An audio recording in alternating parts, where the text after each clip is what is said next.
Don't any of you have the guts to play for blood? I'm your huckleberry. That's just my game.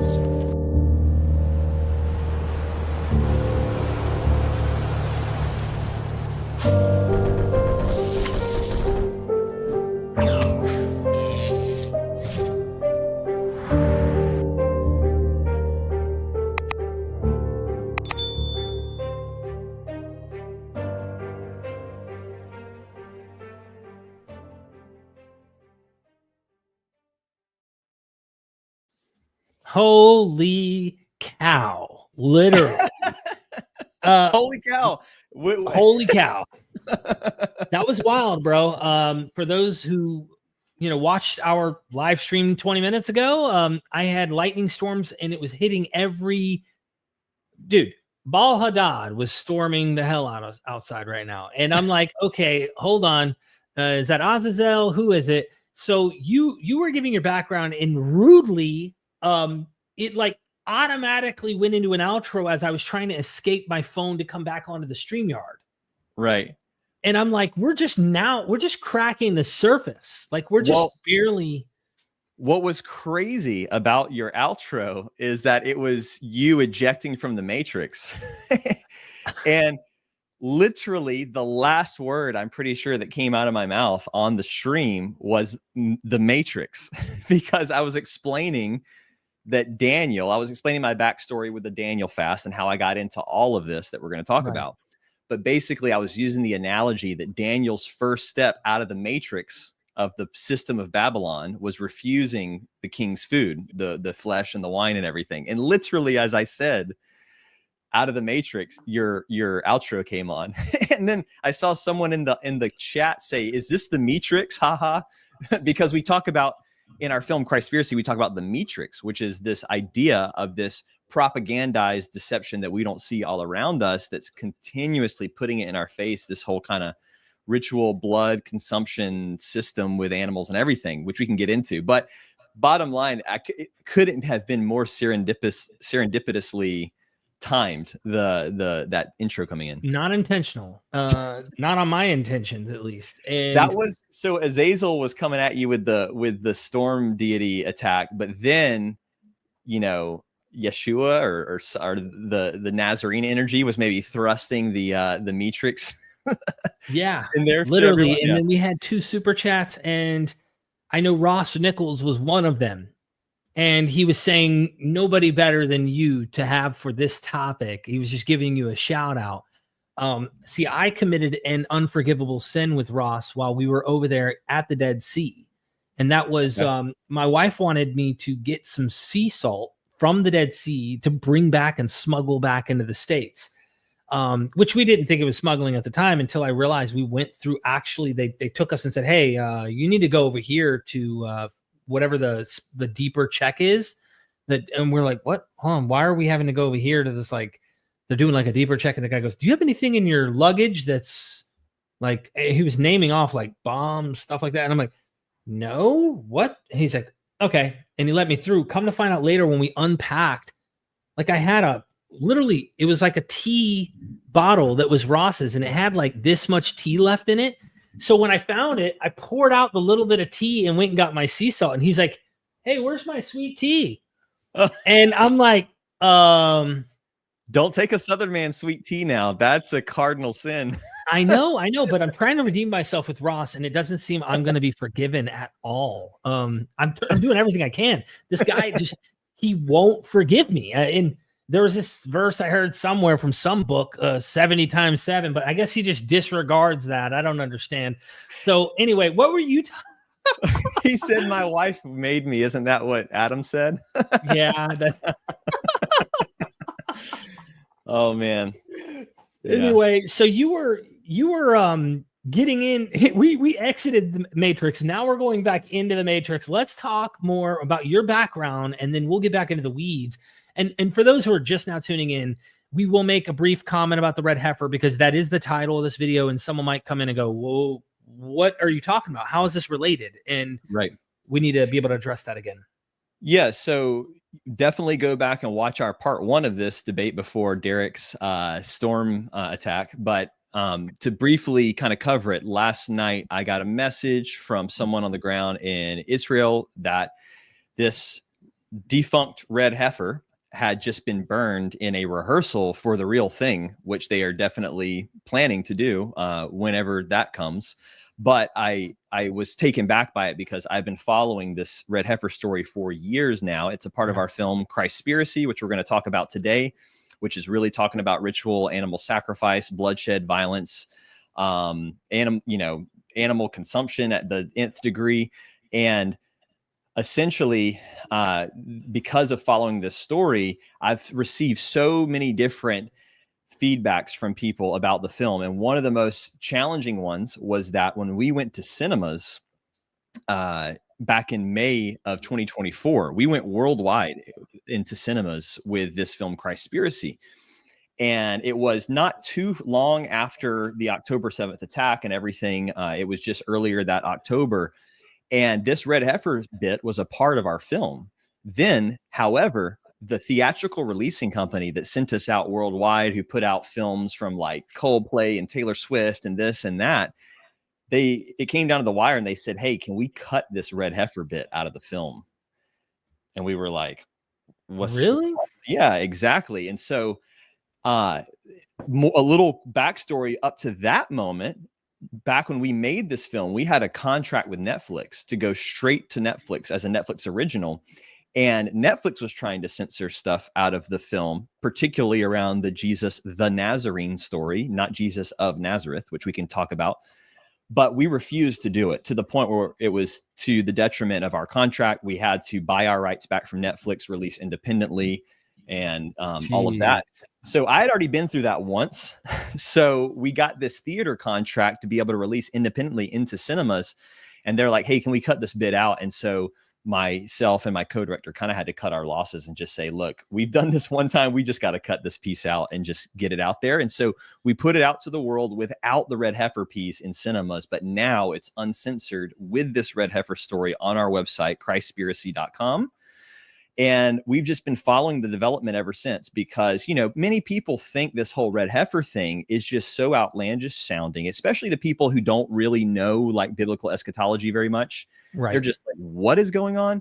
No, that's a fringe, that's got to be some small fringe cult thing going on or whatever. But I don't think people realize how serious it is, how much support it has from evangelical Christianity to Orthodox Judaism to governmental entities to big money. And now, what's really important about this event happening literally sometime in the last 24 to 48 hours, because Israel National News just reported that this heifer was burned. They've gone forward with a major step towards the progress of actually doing this, because before it's kind of like talk, oh, they may be building the altar, or they might be doing this, they might be doing that. But now we've got evidence of a literal animal being burned in ritual rehearsal with the priesthood, it says. So that's really serious. And I think will make people who think this is just some crazy talk think a little more about how real it is. So, right. It's kind of odd to me that would be the choice they'd want cut, because there were moments where I'm watching that video where I'm seeing a cow hang. We're talking about mass meat type factory stuff. And I'm going, that remains in the video, and they didn't want that cut, but they're more concerned about this. That's weird. You kind of, not to be conspiracy theorist here, but like you kind of wonder, what is it? There are powers that be that are saying, hey, we're not interested in you fudging with this over here. I don't know. Anyway. Well, it's all speculation. I think at minimum, this has to be true. At minimum, they're at least looking out for, the tensions around the world, because it wasn't too long after the attack and the onslaught of this, everything going on in the Middle East. And so maybe they were worried about, they were like, oh, the film's already so controversial. Like, let's not take it to the nth degree. Let's just, so maybe there was some of that. But even if that's all it was, I think it was more. But even if that's all that it was, that's still kind of like a strange reason to cut it. It's like, hey, man, shouldn't we just put the truth out? Maybe that can help even like give some perspective, de-escalate some things from going any further, because this red heifer being sacrificed, for those who don't know, it's the beginning of it's the first ritual towards building the third temple of Jerusalem. in Israel, so they can start more sacrifices there, more animal sacrifices. And, the tension around that is that from the Orthodox Judaism perspective, they want to be able to pray on the Temple Mount, all of that, totally understandable. But then from the opposing perspective with Al-Aqsa Mosque there and the Dome of the Rock and everything, the red heifer is kind of a signal of, hey, the other side or the other religions coming to take over. Right. And so that's what's creating all this, expedited religious tension in a lot of ways. And it could be total propaganda from the side of, say, Hamas. But the reality is one of their figureheads came out 100 days after the October 7th attack and said, hey, the red heifer is one of the reasons why October 7th happened. And they named it Al-Aqsa flood, the attack, because of the Al-Aqsa Mosque, because they were saying, hey, we're here to protect it. Now, there's a lot that can be said about propagandizing something and how much of that is true, but that's what they said. So I think people knowing about this is really important. Yeah, so that I'm glad you touched on the red heifer. Again, Israel News mentioned that this happened within the last 24 to 48 hours. So for those who didn't watch part one, the quickest summary I can give is we were talking about a thread that runs biblically. There's several threads, and there's not a single voice within the what we call Bible. And in this thread, leading from Genesis all the way down into Jesus, specifically nailing down Enoch, as Enoch is a commentary that further expounds what they're interpreting Genesis to imply with the sons of God, these giants and taking women and violence and corruption in the land, leads to this concept that the prophets talk about violence that is related to sacrificing with animals. And of course, also the violence on how they're treating their strangers, the neighbors, how there's so many aspects that are utilized in this.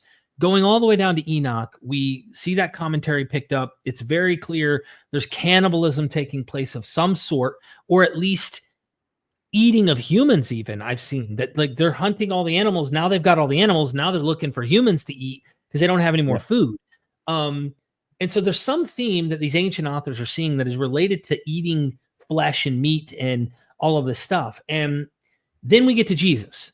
And Jesus is here at the temple calling them not just thieves or robbers, but calling them violent people. Like they're committing violence. And that would imply, it seems, he's against the temple cult and the sacrificial system of animals being sacrificed. So then he himself becomes the final once for all, kind of in certain context, Lamb of God. The final once for all sacrifice is a human who comes in and says, hey, we're putting an end and a stop to this. Some are even argue, if you get into some of the scholars who are more critical, they think that the Christianity might be a vacuumed reaction of a religion due to the destruction of the temple. So it's filling in the hole of, now we don't have a sacrificial system, but let's explain why, because we have a once for all in the death of the Messiah here that happens. And so we don't need a sacrificial animal. I mean, I'm just giving you different takes that some scholars have proposed. Right. Well, why don't we do this? I want to start by covering this really crucial point, even in our film Christspiracy. It's kind of one of the climaxes, if not the climax of the film, is the revelation of this phrase, den of thieves, that Jesus quotes in the temple. I'm going to start there, and then from there, maybe let's work backwards, Hebrew Bible, of how can we see that this is a possible thread that Jesus is actually calling out. And then after we get back to Jesus, maybe we can go from there into the future, into the Nazarene tradition and some of that. So if I break up because of a storm, just keep in mind, keep rolling, and hopefully within 5-10 minutes, I'm back. So anyway. Okay. Hopefully they're not cloud seeding around there like I keep hearing is going on.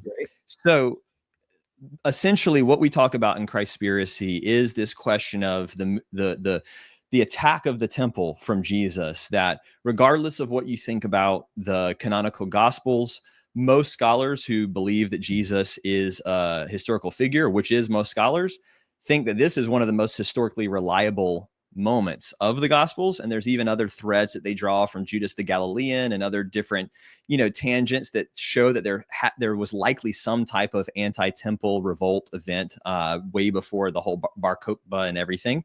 So if we assume this is a historically attested event, what we have in the Gospels is we have Jesus showing up, and it says that in Mark's Gospel, which is our earliest Gospel, maybe arguably more reliable if you want to look at it that way, that Jesus actually goes the night before and does recon on the temple. So this isn't like when I was growing up in Sunday school and on Easter Sunday or Palm Sunday, when they told this story about Jesus going ham in the temple, pun intended again, is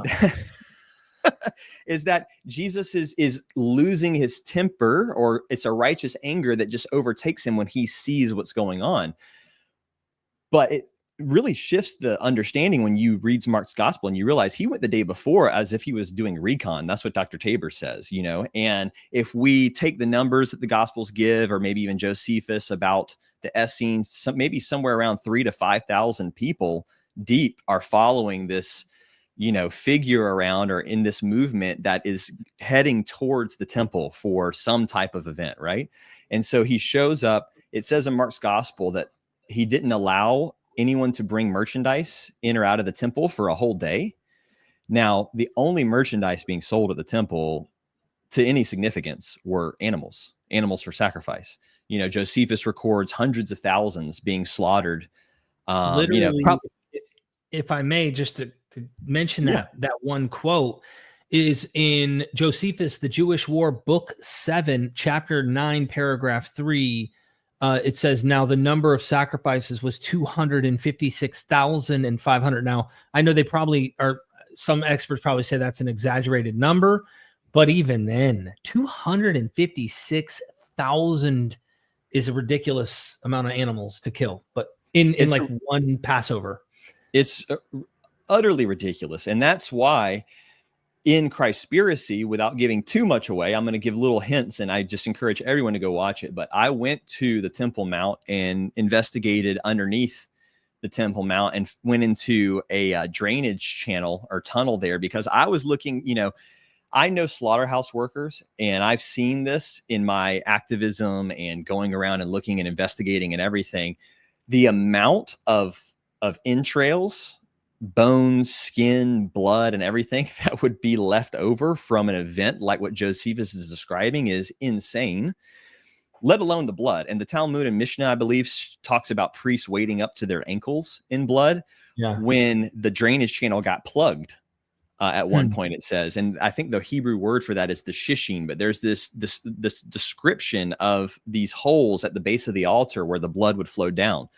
So I was at the Temple Mount in the city of David, like trying to figure out, is there any evidence? Does anyone know about like a blood drainage system? And while I was there, I found out that one of the tunnels I was walking through, I was actually walking in it, because I expected it to be like a gutter hole or something small, but it was like overhead high, huge drainage system. Which did it drain out to the valley? Because I've been there too. That valley is wide, a huge area that runs down. Right. It would have drained out to the Kidron Brook right there between the Mount of Olives and the, you know, the it's where hell is. It's where there.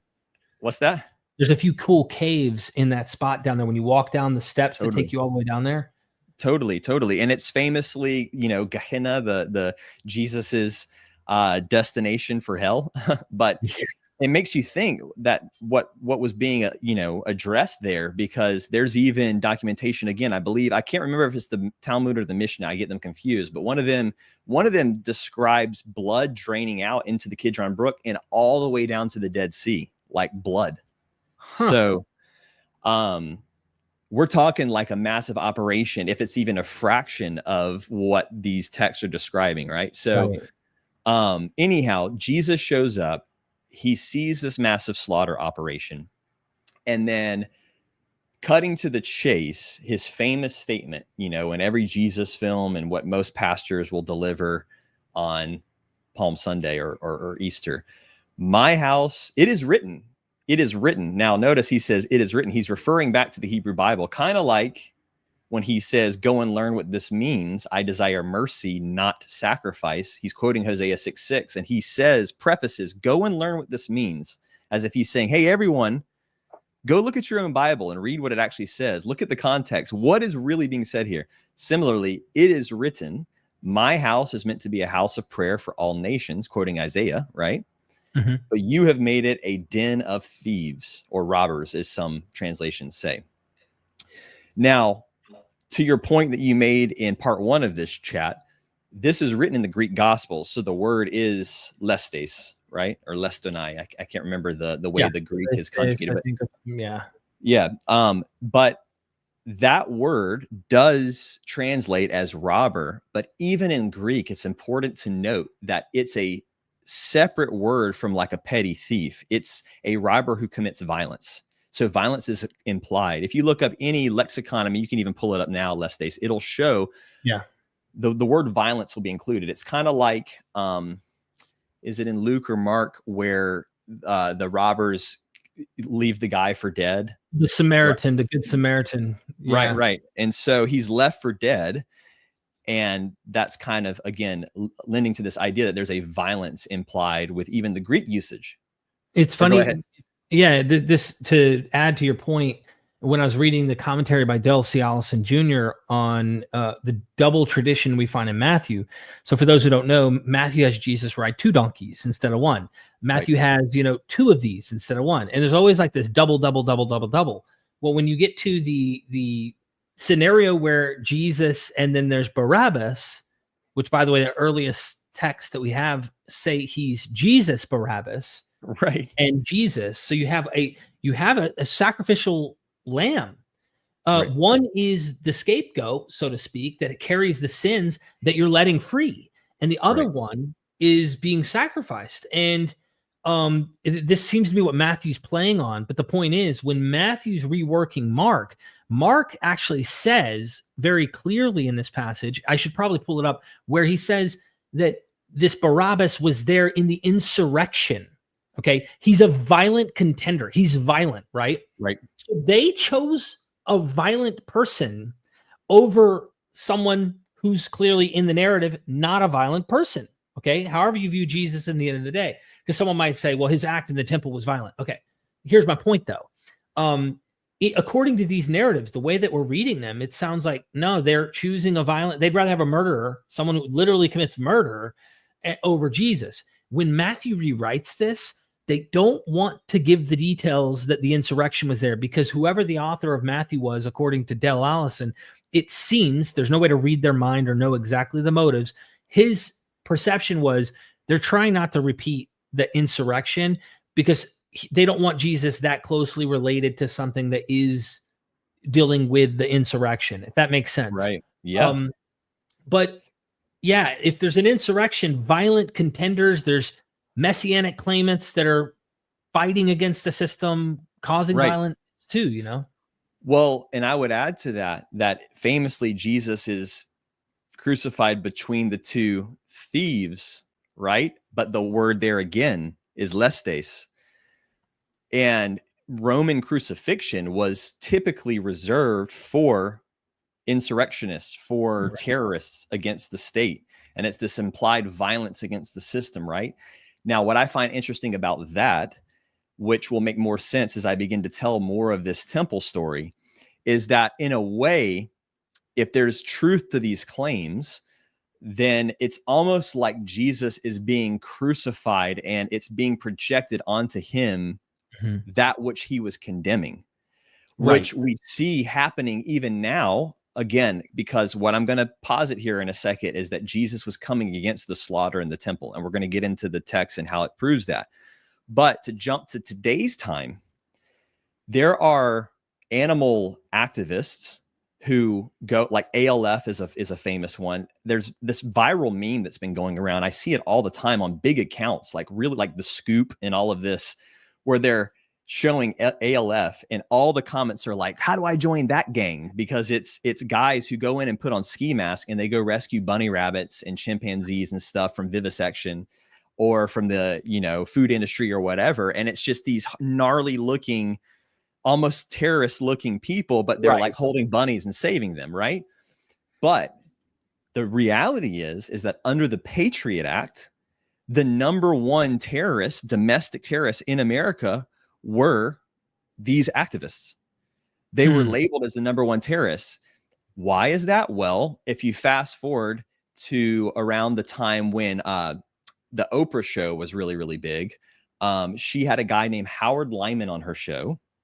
He's known as the mad cowboy, because he was a cow farmer who blew the whistle on mad cow disease. And he was telling everyone, hey, they're feeding cow meat to cows and it's making them sick and giving them this disease.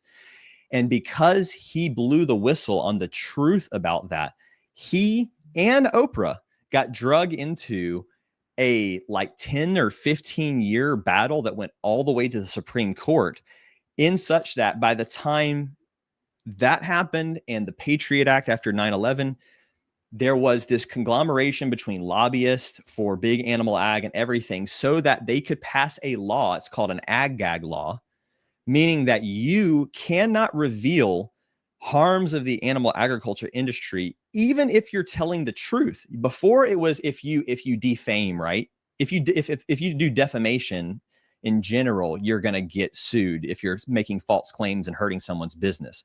But this law is, even if you tell the truth and it harms the business of animal agriculture, you can be labeled a domestic terrorist and you can face adequate jail time. And so I have friends that are on trial right now, facing 5, 10, 15 years worth of jail time for going to save turkeys or some chickens or some ducks from really brutal, disgusting, horribly inhumane scenarios, right? So I say all that to say I think it's interesting that Jesus is crucified as a terrorist when he himself was trying to call out the terror and literally said, you have made this a den of lestes, terrorists, violent insurrectionists in the Greek text. But now here's the catch, is Jesus is quoting the prophet Jeremiah when he says that. And remember, Jesus is confused, kind of like John the Baptist, is like, who is this guy? Is this Elijah? Is this, you know, they have all these ideas that he's a reflection of, a reincarnation of, a revisiting of these earlier prophets. And one of them is Jeremiah. They say, is he Jeremiah? Right? Because he's often quoting Jeremiah. Ross actually was the one who told me this, Ross Nichols. One of my favorite scriptures in the Gospels is when Jesus tells the fishermen to drop their, leave their profession behind. They drop their nets and they come and follow him and become fishers of men. I never realized Jeremiah, I think 16:16 it is, I believe. Ross pointed that out, that he's kind of quoting Jeremiah there, because he says that to make them fishers of men, to gather, people for the way, like fishers. Right. So he's constantly quoting Jeremiah. And then there's this big moment where he does what I like to call the ultimate prophet remix, where he mashes Isaiah, house of prayer, with boom, den of thieves, this juxtaposition. This is what it's supposed to be, but you've made it this. And when Jeremiah says den of thieves in Jeremiah 7:11 is what Jesus is quoting, Jeremiah is condemning the temple system as well. And he says it's a den of purifying is the Hebrew word. Now, spoiler alert, if anybody wants to pause and actually watch the film, I'm about to give away a big part of the film. So maybe if you don't want to give it away, pause this and come back to it. They do need to go watch it either way. I mean, look, if I may, they can watch it right now. Right. And, if you're tugged at the heart and you really want to help pay this forward, okay, that's like my advice. Is that the best way to put this out there, is to say, hey, Absolutely. You can watch it right now. But if you're able to help, please help. Right. Yeah. Yeah. And the cool thing is, if you watch now, it's free. All you got to do is plug in your email address. But if you do, like you said, feel called to pay it forward, it's the only way that we're keeping the machine of like trying to market this thing the best that we can through these pay it forward donations, which helps us keep it free. Eventually, if that runs out, maybe we'll have to go to like an Amazon or whatever. But again, we just don't want to face another one of these situations where someone's asking us to censor something. Right. So dude, there's raw stuff in this video. I don't want it to be edited out. I think it needs to be in there, but okay, please continue. Yeah. So anyhow, Jesus is quoting Jeremiah. Jeremiah says den of purifying. And now one of the climactic moments of the film is we actually ask a Oxford professor of Hebrew hermeneutics, this same question, and she's just caught off guard because she's never really thought of the fact, oh wait, yeah, Jesus is quoting Jeremiah. Well, what does the Hebrew say? Now, I know we're talking about Masoretic here. That brings up a lot of questions or whatever, but this is what I'll say about that is if you look in the Masoretic, Ezekiel 18:10 says, he says, should you have, you can bring this, pull up, can you pull up Ezekiel 18:10 really quick? Yep. I'm going to do it here with my. Essentially, he's warning of if you have a violent son, and the word there is paritz again, but in the verse itself, it's like it's self-defining the word. So, 18:10. Yep. Suppose you have a violent son who sheds blood. Right? Shed blood. There you go. Right. Yeah. And if you look at the way that it's written in different translations as well, sometimes it'll say if you have a violent son, comma, a shedder of blood, comma. In a way, it's like building on the definition of what that word paritz is. Yeah. It's a shedder of blood. It's a violent person. I can do 3. This is, by the way, if you haven't done crossbible.com, bro, you need to check my boys crossbible.com. Okay. It literally gives you. I saw you using this. I saw you using this with Jacob's podcast. So who sheds blood, a shedder of blood, that is a robber, right? There we are with robber, yep, shedder of blood. Well, that's interesting. Both are in the American Standard Version, giving that New Testament, English translation says they're robbers or thieves. Well, that doesn't just mean they take your money, because that's been the implication all along. Oh, they're just taking your money. They're giving, they're robbing you of your money. I'm sure that's playing a part as well. But it's like, no, dude, they're literally just sacrificing animals, and your point is that's what's going on. Stealing life. You can be a thief in a way by taking a life. It's not yours to take, right? So so the implications are that Jesus is doing a full frontal resistance against the sacrificial system with these statements. It says in multiple gospels that he's dealing with the cattle dealers. He's freeing the animals. Even, I believe in one or two of the synoptics, it mentions freeing the doves. In John's gospel, it mentions the oxen, the goats or the lambs, the oxen, that he's freeing them. Go ahead. What about the one example where he's arguing with them about Sabbath, and he's like, will you not go and stave your oxen if they fall into the ditch or something? His point is I'm looking out for life. I'm looking out for animal. That's more important than your special day of not doing anything. This is more important. Then he uses David as taking showbread and stuff to make, all that interesting stuff. But if you, even those verses, those passages, that's famously where he quotes in that context, and in another context when he's having a meal with sinners and whatnot, and Pharisees and tax collectors or whatever, he says, go and learn what this means. I desire mercy, not sacrifice. And in the one about the Sabbath, I believe he says, if you had known this, you would have not condemned the innocent. And the context is like, oh, he's talking about his disciples because they're technically innocent in his eyes. Picking on the Sabbath isn't a big deal. But the deeper concept that one could posit, again, I'm not saying this is like, capital T truth, but let's marry it into this concept that to these sinners, these unclean people that Jesus was eating with, if you want to call them that, or someone who breaks the Sabbath, I believe the Sabbath breaking has up to a punishment of like death in certain cases. Like it's a pretty gnarly rule. The idea is that if Jesus is eating with these people, in order for them to be made clean and to actually have a meal with them, they would have had to commit a sacrifice. Or if you violate the Sabbath, these different violations of the Mosaic law, ultimately the way to make them right are sacrifices. So there could be an argument that if you would have known I desire mercy, not sacrifice, you would have not condemned the innocent. Maybe the innocent are even an implication on the animals, because Jeremiah, who he quotes, says your skirts are stained by the blood of the innocent ones. When he's talking to the priest, he says the blood of the innocent ones, that their skirts are stained. Well, the priest's literal skirts aren't stained by the blood of just, the prophets. Yeah. Right. So anyhow, I keep hearing Eastern, like this just has a Pythagorean-ish kind of like ancient Buddhist Eastern like feel to it, bro.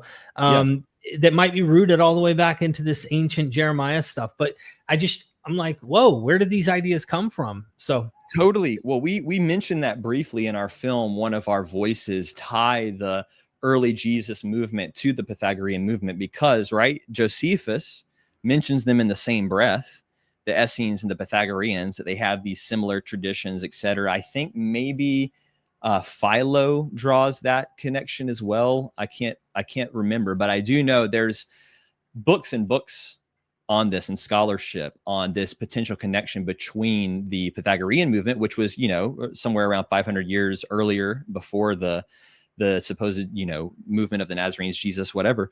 And very similar concepts. Pythagoras was famously anti-sacrifice. And to your earlier point that you made about the connection between animal killing and human killing, Pythagoras famously has this quote about those who will harm animals will do likewise to their fellow man. That's a famous quote attributed to Pythagoras. I'm not, I'm paraphrasing it a little bit, but anyhow, some Greeks even thought that, they had a reincarnation concept, and some of them believed these were their family members. And so you do fun in the film. I love that you brought in Hindus and Buddhists, and like, it's so cool that you didn't just stick to Abrahamic faith when you went in here to learn more about this animal issue. And hearing them explain how the Dalai Lama can eat meat, bro, I was blown away. He can eat meat. How can he, according to their, how do you get around the loophole of making that one work? Well, it just gave up the ghost, ladies and gentlemen. We didn't do it. Cut its head off. Like, you know what I mean? Yeah. There's that tenet in Buddhism that you cannot kill a sentient being. You can't harm a sentient being. And that's the thing that I do want to stress to anyone listening, that Christspiracy in that regard, in terms of really investigating the hypocrisy that's involved with a lot of the modern takes of these religions, is, Christspiracy is an equal opportunity offender in that way. We go really for the Buddhists who have this loophole where it says full stop, you cannot harm a sentient being, yet they often will say that they eat, animal flesh when it's served to them because they don't want to offend the host and this and that. But then again, I don't want to give away too much, but we even press, okay, well, what if you're at a buffet and no one's serving you, you get to choose. And then it causes quite the glitch in the thought process for one of the Buddhists we talked to. But to your point about other traditions is, in order to really make sense of this moment of the temple cleanse with Jesus, another big climax of the film, which I think for most people is really the biggest climax, we go to Gadamai animal sacrifice, which is the largest temple animal sacrifice present today. It's in Nepal, and it's crazy. Yeah, it's Josephus level numbers, 200, 300,000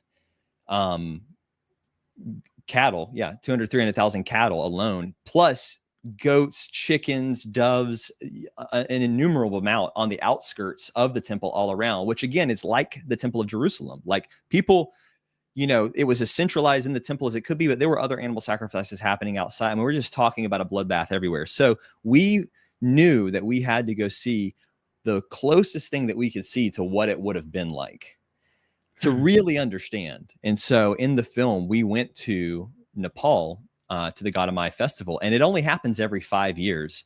And it's millions and millions and millions of pilgrims who descend on this little town in Nepal for this sacrifice. And man, when I talk about just feeling like I was in some Star Wars scene, like the cantina on Tatooine or something, there's smoke everywhere, all these characters, trippy music, people screaming over the loudspeakers, and all of these people just carrying these animals in, and for a whole day. And then at somewhere around 4 or 5 a.m., they were supposed to kill the first animal, but it ended up delaying until 6 because there are big time Nepalese activists on the ground trying to stop it. And they've been making a big dent every year, every 5 years, to try to stop this. So we're following the Supreme Court decision where they're trying to get the military involved to stop the sacrifice. But in the film, we show what ends up happening. And bottom line, you get a visual to at least some degree of what the Temple of Jerusalem actually looked like. It wasn't a bunch of priests in their perfect linen with just angels singing and, Yeah. Question about that experience before we continue in Bible. And that is, I saw the film For those who haven't, links in the description. That seemed like a pretty dangerous situation you were in. Did you feel a little bit like you were possibly a threat with the people around? I mean, they're a little bit in the frenzied state. And so you never know the loose cannons of people literally ready to watch them gore animals to death. What's one human? I don't know. Did you feel a little bit of that?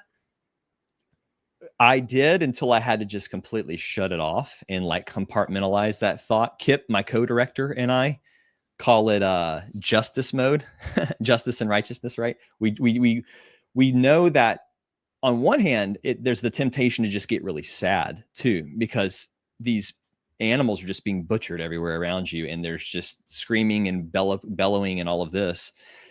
But we always say we don't have time to get sad. That's not going to help anyone. And we don't have any time to get afraid, because when you get afraid, your critical thinking skills go out the window. And that's when something bad could happen. So we really just, it's like fight or flight mode, honestly, when you get in a situation like that, like, hey, I have to make it through this. And so you're just really alert. And, but yeah, to your point, we're talking millions of people. And then these guys all have massive swords. That's what I was wondering. They're not knives. They're full swords. Dude, I want a sword in my hand just so I can at least try. It's like, yeah, you know what I mean? Like survive. Yeah. So all we had was our cameras. We put on these vests that say Nazarene media on the back to pose as if we're some foreign media outlet that's coming to cover it, because they do kind of have to be careful with that. Like, you don't want to attack a media person, because that could go really wrong for your country and tourism and stuff, right? So we at least had that protection. But dude, it was nuts. And on these holidays, part of the celebration is they drink bang. You know what bang is? It's like the cannabis beer. Oh, okay. So when you look at these guys with the swords, it's part of their tradition to just down that stuff. And when you look, their eyes are just glazed over with this really soulless look, which, to be fair, like you would have to kind of like detach from your soul a little bit, I think, to just brutally hack off the heads of animals everywhere around you. So it was scary in that sense, for sure, but we just had to put our big boy pants on and make it happen. But definitely don't want to be in that situation again if I can help it. But who knows? Maybe I'll have to go back in the next one and try to help these guys continue to shut it down. But that said, I want to get back to now. So now we have this thesis that Jesus was standing against the temple sacrifice. Well, how would that even be possible? Most people think, when you've got the Hebrew Bible, which is just full of animal sacrifice and God commanding it, right? So we don't have to get too in the weeds on this, but I do think one of Ross's super chats, or maybe he just texted it to me, he said, hey, read some anti-sacrifice scripture. Yeah. I mean, the Old Testament, as much as there is pro-sacrificial position, there is the position against it. Famously, my favorite, again, Jeremiah 7:22, full stop, says, God never commanded your ancestors, commanded them burnt offerings and sacrifices when he brought them out of Egypt, which would be like Passover time, right? You know, the story of that would be the lamb slaughter. And then you've got Amos 5:25, where he's rhetorically asking, did you offer me any sacrifices when you were in the wilderness, with this implied no, to the answer. Yeah. So you have these prophets, and you can pull any of them up if you want, to show that. But yeah, Jeremiah 7:22. Here's a funny one. So can you pull up Jeremiah 7:22 on like Bible Gateway or one of these ones, like where it shows the NIV next to the other translations? Yeah, I can do it with this one, even if that's cool. Pull that up, because what's interesting about this is you can see in real modern times the subtle moving of the goalpost, the subtle shift, because the NIV actually adds the word just in that text. God says, I did not just command your fathers concerning burnt offerings and sacrifices, right?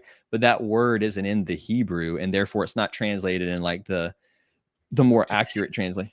5 or 7? Jeremiah 7:22. Got it. Okay. Can you see my screen? Am I sharing?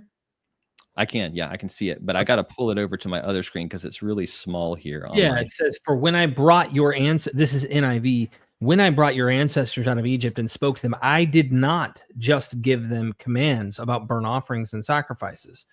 ASV says, that I brought them out of the land of Egypt concerning burnt offerings nor commanded them in that day that I brought them out of the land of Egypt. So he's talking about sacrifices. And then Berean says, for when I brought your fathers out of the land of Egypt, I did not merely command them about burnt offerings and sacrifices. So it just depends on the version. Yeah. But like pull up, say, the NRSV or the NASB or some, these more like literal translations. Can you pull up one of those? So you got NASB. Yeah, let's do that. See what that one says. It's been a while since I've looked at all the different variations. I did not speak to your fathers or command them on that day that I brought them out of the land of Egypt concerning burnt offerings and sacrifices. So see, the NASB is known for being a more literal translation to the point where it's hard to read sometimes. Yeah. And that right there, look at the shift. Look at the shift between the NASB to the NIV, which is like... I didn't just give them commands about burnt offerings. It completely changes the meaning. Them at all. Like one sounds like there was no command for burnt offerings. The other one sounds like I didn't just give them burnt offering commandments. I gave them more, What a subtle shift, right? And so that, I think... an important argument is to know that even without getting into interpolation, and even with Ross says, here we go, let's go. Even without getting into interpolations or, documentary hypothesis and all of that, at face value, you can look all throughout the text. Again, we mentioned Hosea 6:6, which Jesus quotes, I desire mercy. Right. Ross is it velocifat? Hesed is desire. Hesed is desire. But not sacrifices. Desire loyalty rather than sacrifice, and the knowledge of God rather than burnt offerings. Right. That's an interesting shift in these prophets. You know what I mean? Right.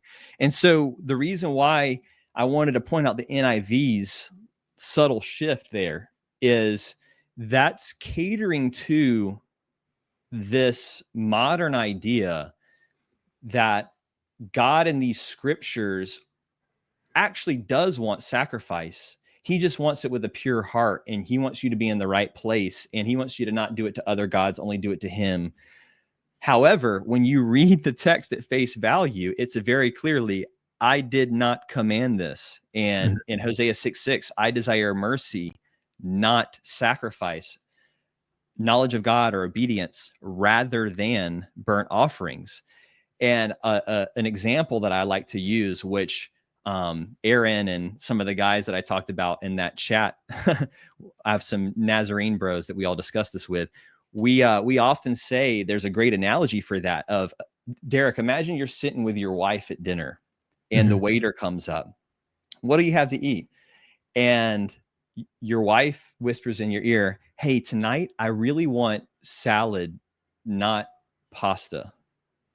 And you go, okay. And you turn to the waiter and you go, we'll have salad and pasta. Right. And she's like, what do you mean? I said salad, not pasta. I want to eat lighter tonight. I want something light rather than something heavy like pasta. And then you go, okay, cool. Yeah, go ahead and bring us the salad first, but then we'll have the pasta after. Your wife would be like, and then Hosea goes on to say this, like, listen to me, obey my voice. God says, like, hey, honey, you're not listening. I don't want that. I want this. And then, then people would say, well, with that analogy, maybe your wife doesn't want it that day, but she wants it other days. But no, does God ever change? Right? That the idea is that God is unchanging, right? So it seems to be a very clear text that often with exegesis and all these layers, we try to add this idea that God wanted it. So again, Isaiah talks about this. He says, your hands are full of blood. You can pull up something like Isaiah chapter 1, right around verse 11, where Isaiah is just ranting against all the bloodshed and the fat of the bulls. That would be a good one to pull up. Multitude of your sacrifices, what are they to me, says the Lord? I have more than enough of burnt offerings of rams and the fat of fattened animals. I have no pleasure in the blood of bulls and lambs and goats. Right. I have had enough. Look at the NASB again. I have had enough of burnt offerings of rams and the fat of fattened calf. I take no pleasure in the blood of bulls, lambs, or goats. So that's what's funny for me, like my perspective is not to find the authentic version, right? For me, I like to find the different voices and what they meant originally. But even if earlier religion had these things, there seems to be a reformation taking place, period. Whether or not there was an earlier form where humans were doing this in the name of this God, or if they were taking breaks. It's almost like aniconism, like the not having an image of a God. There were some times that certain religious systems were against images and other times they were for it. And you'll see there's even debate amongst them about whether or not that's allowed or not in certain areas. But in this case, I've heard before from scholars exactly what you're saying. No. He's not against sacrifices. They're against the people making them, because the people making them aren't feeding the poor. The people making them aren't treating the widows kindly. The people making them aren't, being nice, and they're being evil and they're violent, mean people. So if they were just doing all those things that were good things, then their sacrifices would be acceptable, tolerable, and honorable to this deity, but they're not. So it has nothing to do with sacrifice. Whereas you're actually saying, no. What we're seeing here is blood sacrifice of animals is a no-go. It's not cool. And it's a problem. Right. And honestly, we could take the whole rest of the podcast. There's so many verses and attestation for this position, for this blue thread, if you will, which we talked about in the first podcast. Yeah. Dr. James Tabor likes to call this the blue thread of righteousness, peace, and nonviolence in the text that's competing in a kind of dual vocal voice against the violence, right? But to anyone listening, some good recommendations. Another one, I forgot to mention my buddy Brad Bink, who goes by David Ha Notsari on YouTube, and he's got extensive videos that you can watch, like audiobooks, where he reads these texts out back to back, and it's just overwhelming. Ross Nichols talks about it as well. One of the best and first anti-sacrificial prophet pods or videos I ever watched in depth was one of Ross's, where it's called Not the Ideal. And, it's this idea that it's clearly not God's ideal to be slaughtering and slaying innocent creatures.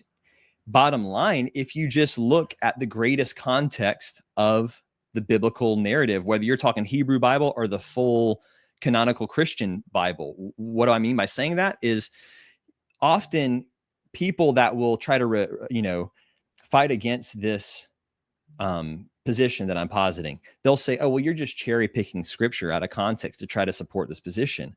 Right. Okay. Well, cherry picking implies taking something out of context, right? Well, let's take into account the greatest context we can then, starting in the very beginning in the creation narrative in Genesis 1:29. Really 1:26 through 30, you've got dominion that God gives over the birds and the fish and the beasts and everything. And right after it in Genesis 1:29, man's given a plant-based diet strictly. Right. So clearly slaughter has nothing to do with that dominion. He even goes on to say in the narrative in 1:30 that animals aren't even preying on each other. And then you see this reflection in the kingdom of heaven, which is the prophetic ending of the story, the eschatology, right? Where the wolf will lay with the lamb, the lion will eat straw like the ox again, and they shall not hurt nor destroy. That's Isaiah 11. And even Revelation, which is the literal end of the canonical Christian Bible, right? Revelation 21:4 says they'll wipe every tear from their eye. There'll be no more death, no more tears, right? Uh-oh, did I lose you again? Oh, I thought you were frozen. Nope.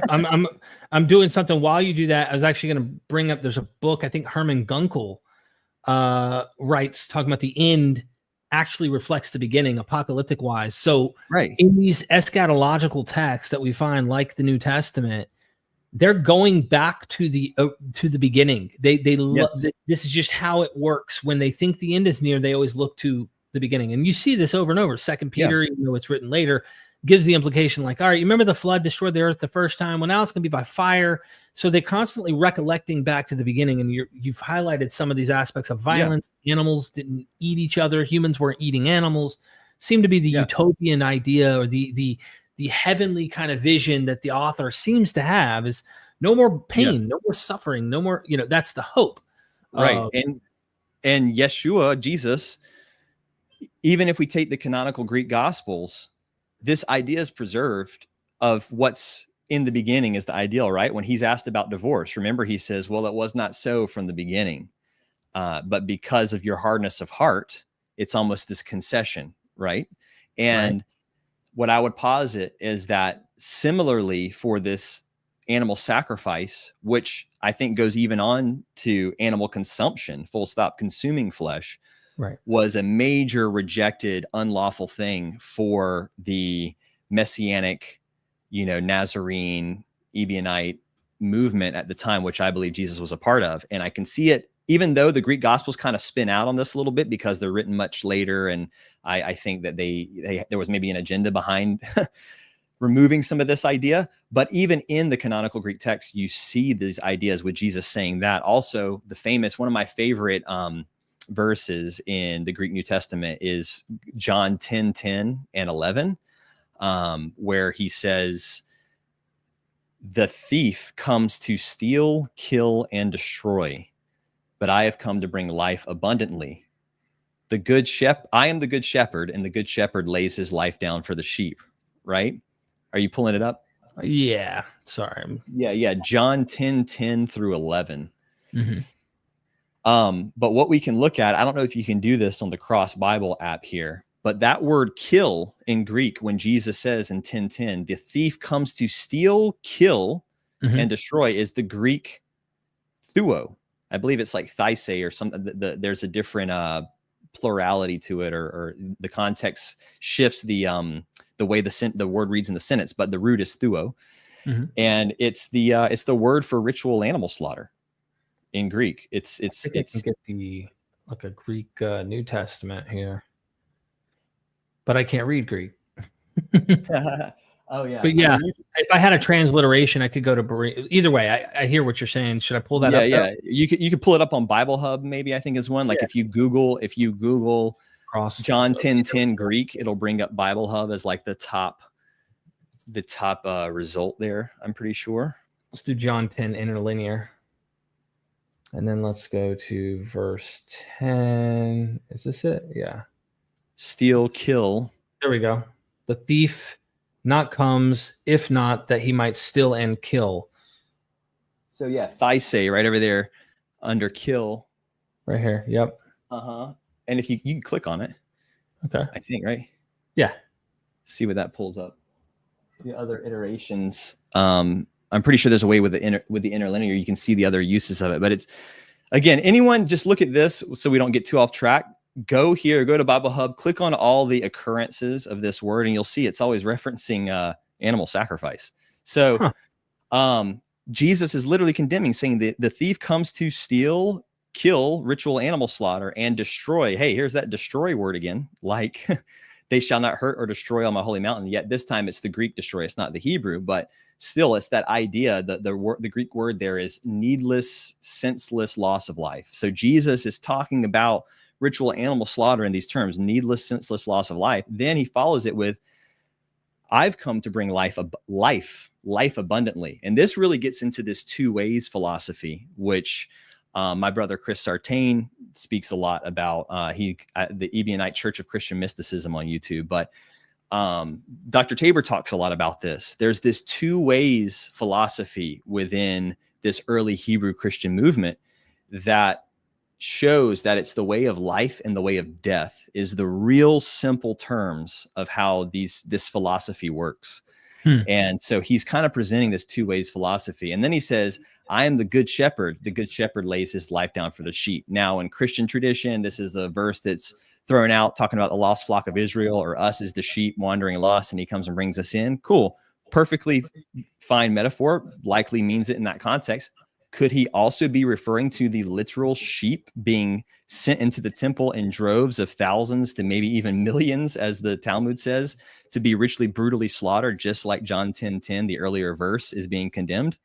So is the good shepherd the one who lays his life down for the sheep? So that's the idea, is that Jesus in this temple cleanse, what we discuss in the film, is this act is him literally putting his life on the line to condemn and stop all of the life taking of all these animals, right? So if I may, this is interesting. I've got a book over here. Actually I have it up here. Bear with me one second. This is, if I can reach it. All right. Nobody's dead. All right. So this book, you can see the author. I can't see it. You can't? Arthur Droge. Yep. And yeah. Oh, James Tabor. Yeah. Okay. Title: Nice. A Noble Death, Suicide and Martyrdom Among Christians and Jews in Antiquity. And holy smokes, says the right to die. Oh, let me pull you back up here. Sorry. The No right worries. to die with dignity has emerged as a crucial issue in the 1990s. That's when he's publishing this, right? As reports of family or doctor-assisted suicides increase, the issue of voluntary death is occupying an increasingly prominent place in our national consciousness. From theologians, medical ethicists, and talk show hosts to people facing the issue in their own lives, all are participants in the debate, each seeking to influence and control the discourse on suicide and euthanasia. Now, this path-breaking study provides a stunning reappraisal of the early history of this controversial human freedom. A Noble Death challenges the often unquestioning attitudes we have towards suicide and traces of evolution. What he goes into is the martyrdoms that we see within the Maccabees, these motifs of them laying down their lives intentionally for the noble cause. But what you made me think of was, again, getting into, is this really reflecting earlier pre-70 stuff, or is this again reflecting a post-70 backwards thinking to rationalize the explanation for why Jesus died? And is this author saying, his death wasn't in vain? And in fact, look over at the temple. The sacrifices have ceased. Right. He was it. So Right. Is this a post hoc rationalization by an author written later saying, you know what, he was the once for all. It's done. Look, it's the Jerusalem's temple's gone, dude. Like there's nothing there.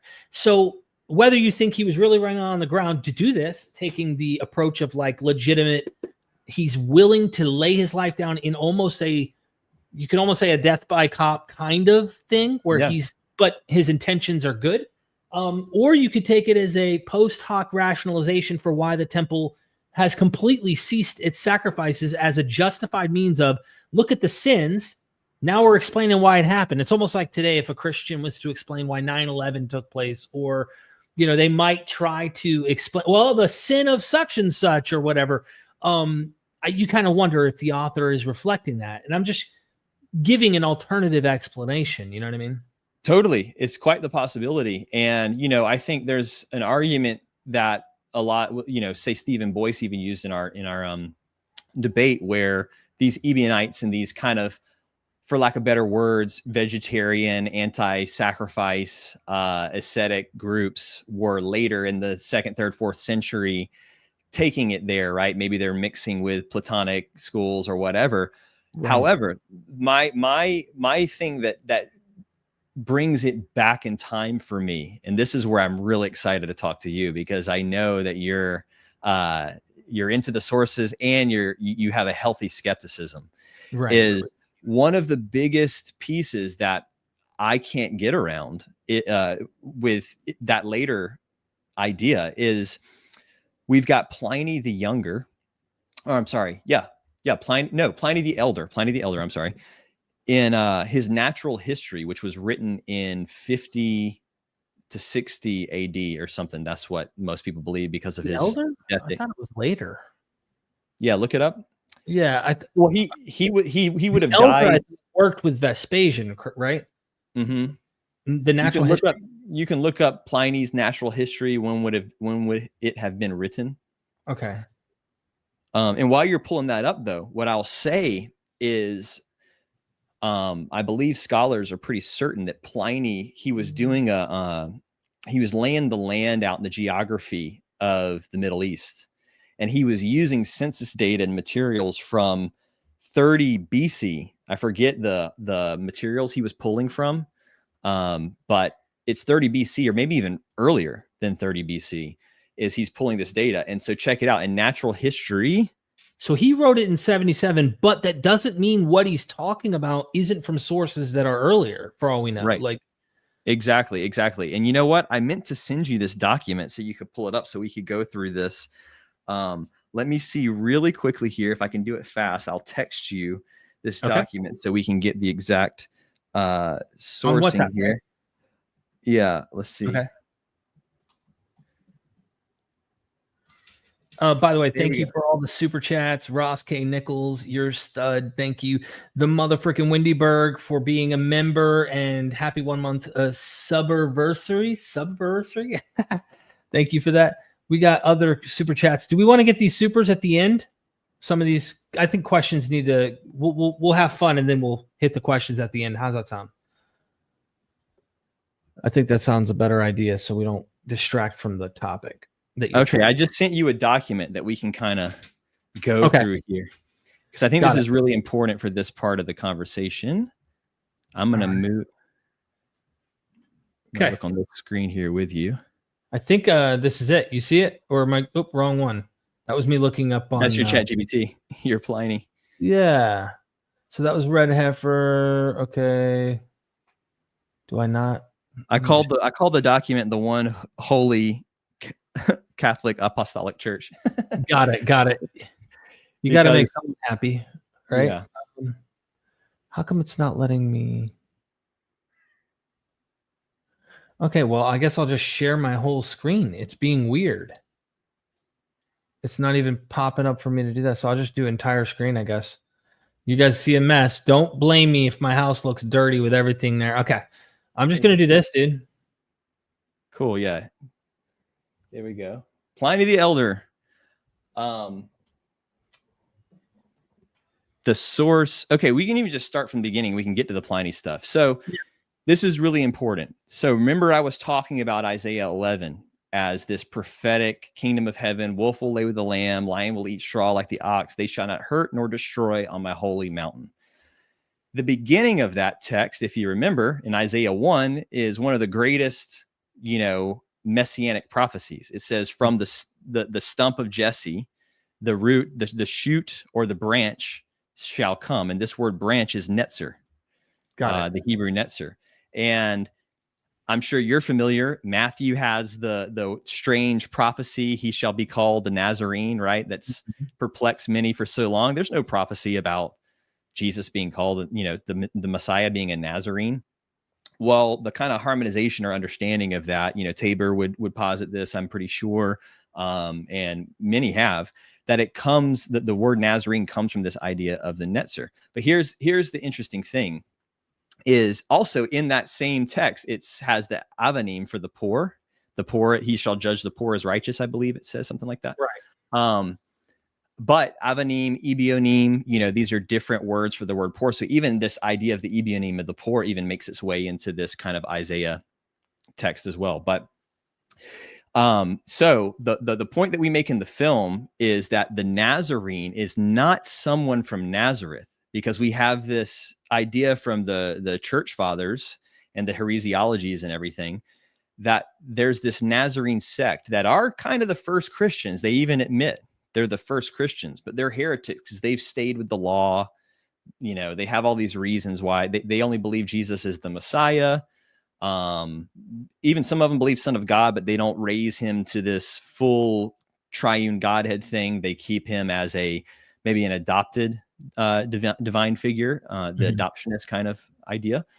But bottom line is, there's been this argument, and I'm sure you've come across it with Renee Psalm. I think Richard Carrier maybe talks about this, but this idea that there's no Nazareth, there's no mention of a town named Nazareth in any historical record, 200 years after Jesus in the religious texts, and 400 years in the secular texts, that this name is a really, really late name for this town. Now we have obviously archaeological record for a hamlet near the place where people have believed Nazareth was, and now there's a city Nazareth in Israel, right?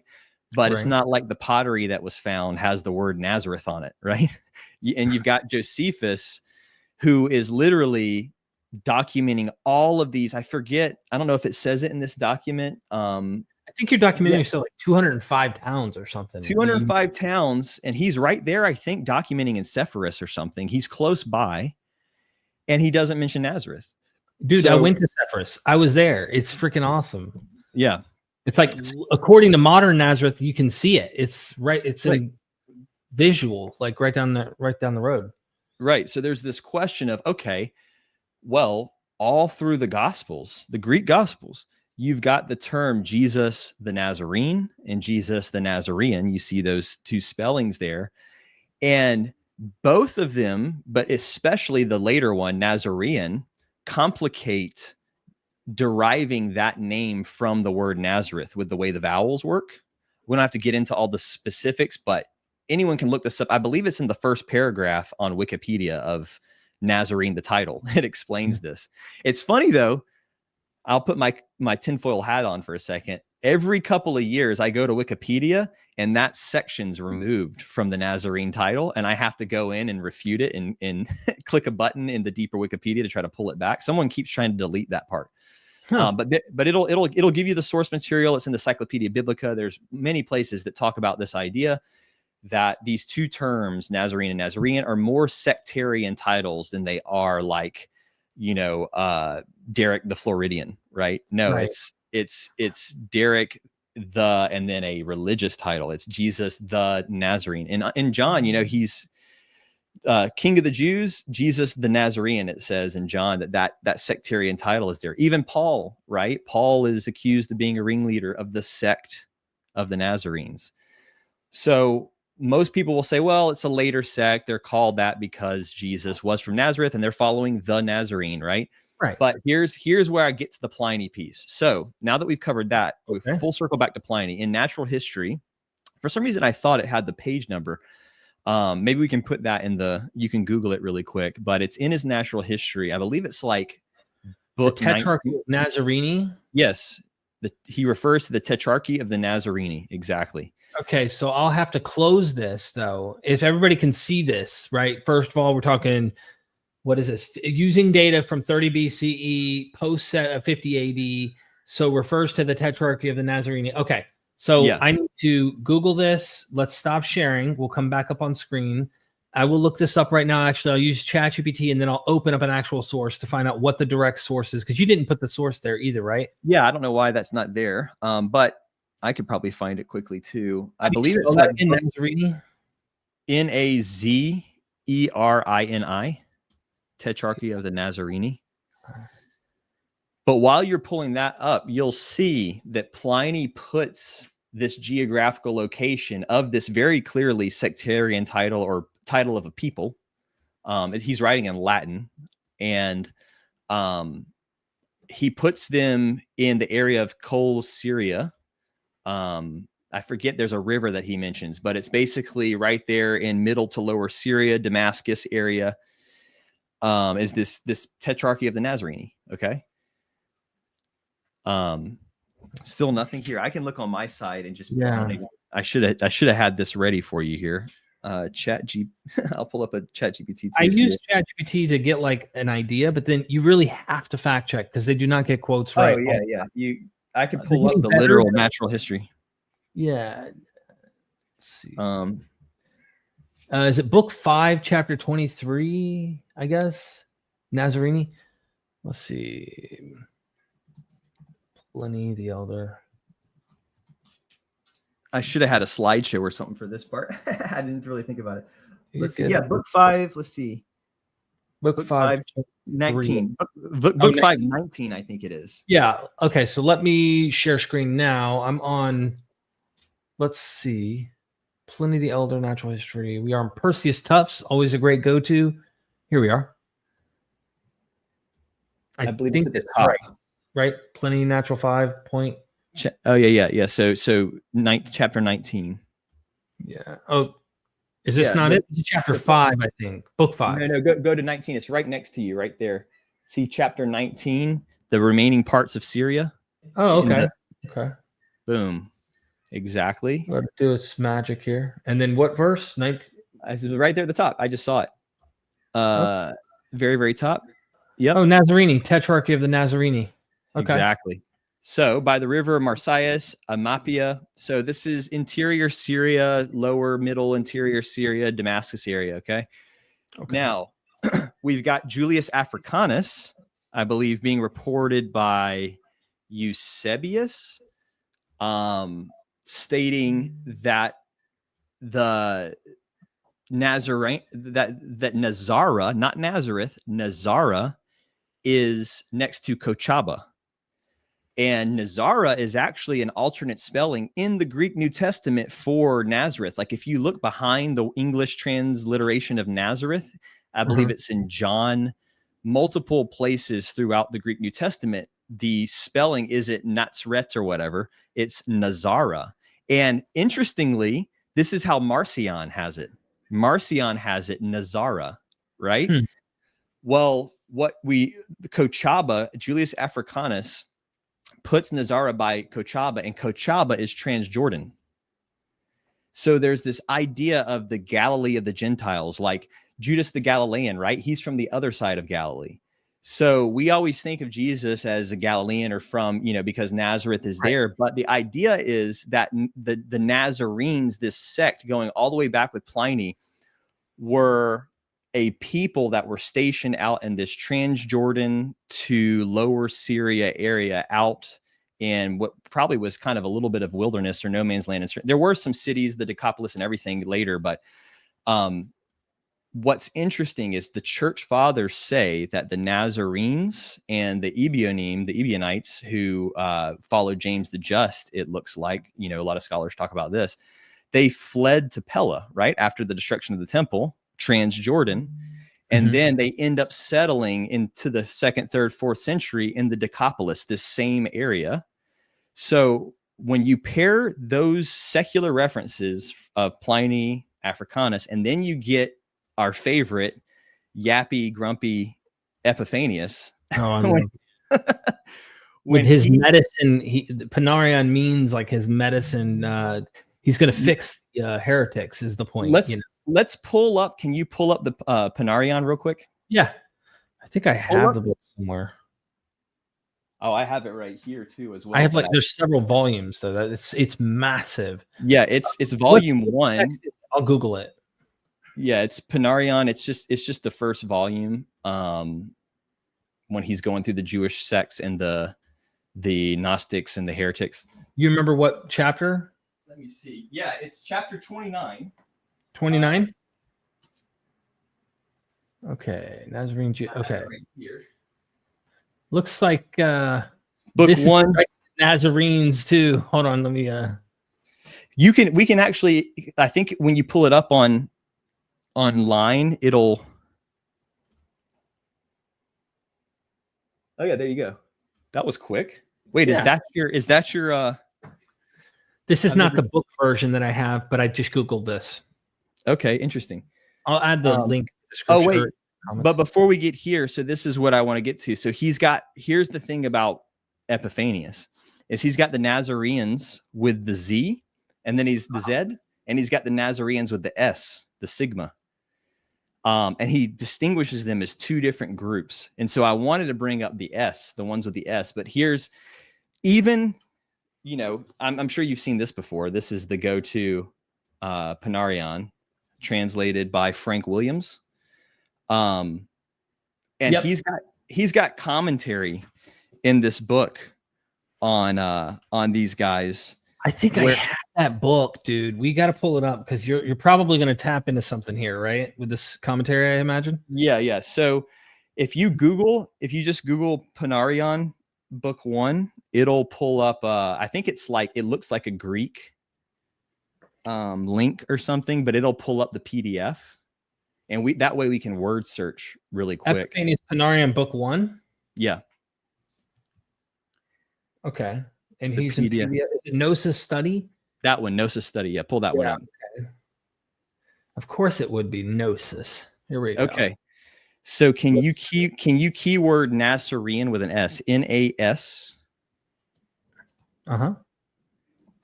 N-A-S-A-R-A-E-A-N.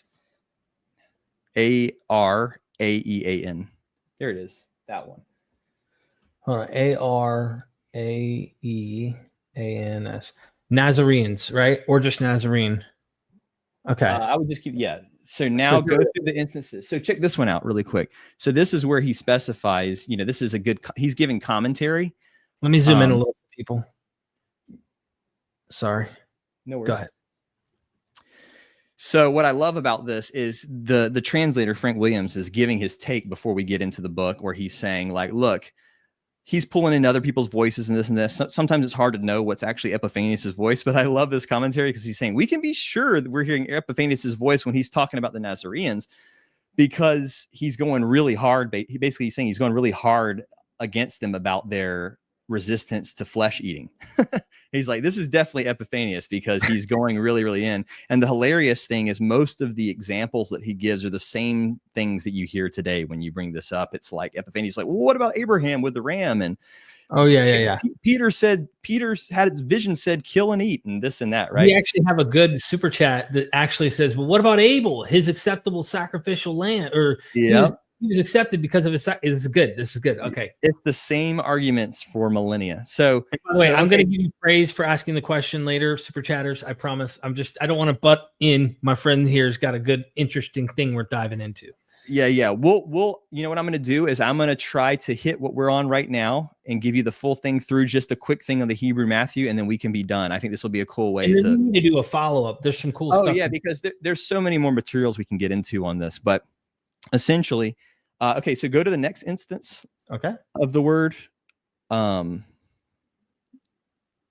me to go again? Yep. Okay, so here we see, I love this instance. This is Epiphanius in his preface to what he's going to be diving into.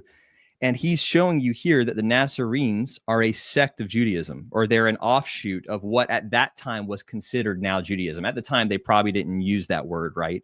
But in hindsight, he's saying we're going to look through the different sects of quote unquote Judaism, and he's putting Nazarenes as one of them. Okay, so keep going from there. And I'll say on that point, right? What do you hear a lot of people talk about that are in the Dead Sea Scrolls and all of that? There's the idea is that Jesus is always in the canonical text rebuking the Pharisees and the Sadducees. Therefore, it may be likely that he was of the Essene sect, which is a big title, right? But like, if he's not one of these, a lot of his tenets and things that he preaches about fall in line with a lot of these texts that you find at in the Dead Sea Scroll community, etc. That maybe there's this idea that he is, or John the Baptist was, and he's developing on that tradition. There's a lot of, scholarly kind of conversation around that. But what we have here is we have Epiphanius showing that the Nazarenes were a known sect of Judaism outside of that term, just that blanket Essene term, right? Yeah, with all the Scythians and all sorts of stuff. Right. Okay, so go to the next instance here. Nazarenes meaning rebels. Yeah, so he's trying to understand where the word comes from. He's eating any meat. Yeah, he thinks it comes from rebels. Again, we'll see. So the NASR, the transliteration of that, is actually closer to the Netzer idea in Isaiah 11. So the branch people, sometimes it gets the idea of the guardians or the watchers or the keepers of the law, right? Now, go to the next instance. Well, the next one I think is right here. Okay. So this is the actual heresiology against them, the writing. So I'll briefly just go through it. This sect I'll overtake. They're Himera Baptist, sect after the Himera Baptist, the sect of the Nazarenes, Jews by nationality, but from Gileaditis, Bashantis, and the Transjordan. Right there, he is saying that they're this Transjordan community. I have been told, but descendants of Israel himself. So they believe they are literal descendants of Israel. Okay. And he goes on to just show how they're very similar to the standard Jewish or, Judaic thought of the time, but they don't inoculate fate or astrology. Now go to the next page. But here's the big one. They, I'm going to read it in normal English rather than his. It is actually they recognize as fathers the persons of the Pentateuch from Adam to Moses, who are illustrious in their excellence, Adam, Seth, Enoch. So he's naming all these patriarchs, right? However, they didn't accept the Pentateuch itself. They acknowledged Moses and believed that he had received legislation, not this legislation, though, they said, but some other. And so they were Jews that kept all the Jewish observances, but they would not offer sacrifice or eat flesh. That's the actual word flesh there I believe he's writing in Greek. In their eyes, it was unlawful to eat meat or make sacrifices with it. They claim that these books are forgeries and that none of these customs were instituted by the fathers. This was the difference between the Nazarenes and the others, and their refutation is to be seen not in one place, but in many. And then he goes on, Abraham and the ram and all that, right? Right. So here we have what we were talking about earlier, this group that if you take Pliny in this, potentially earlier, he goes on in another book of this same, or another chapter of the same Panarion, where he says the Nazarenes were before Christ. You can even, if you want to keyword search it, it'll pull it up probably the next iteration or two. Keep going. Nazarenes, who I mentioned earlier, coming Christ. Ebionites after Christ, as well as with the Nazarenes who came later, and 4 sects that have been made use of him because they were bewitched. Well, really quickly, and I would pull up one of the translator Frank Williams commentaries on this, but we'll skip it. But basically, there's a really funny commentary that he gives on how Epiphanius just doesn't even know what he's talking about when it comes to the origins or dating of these sects. Like, he's really confused.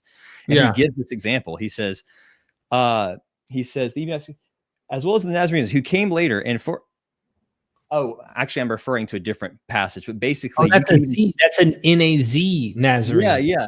So he all throughout the text, he's like, I think this one comes later, but I don't know. It might have been this one, or maybe it was, he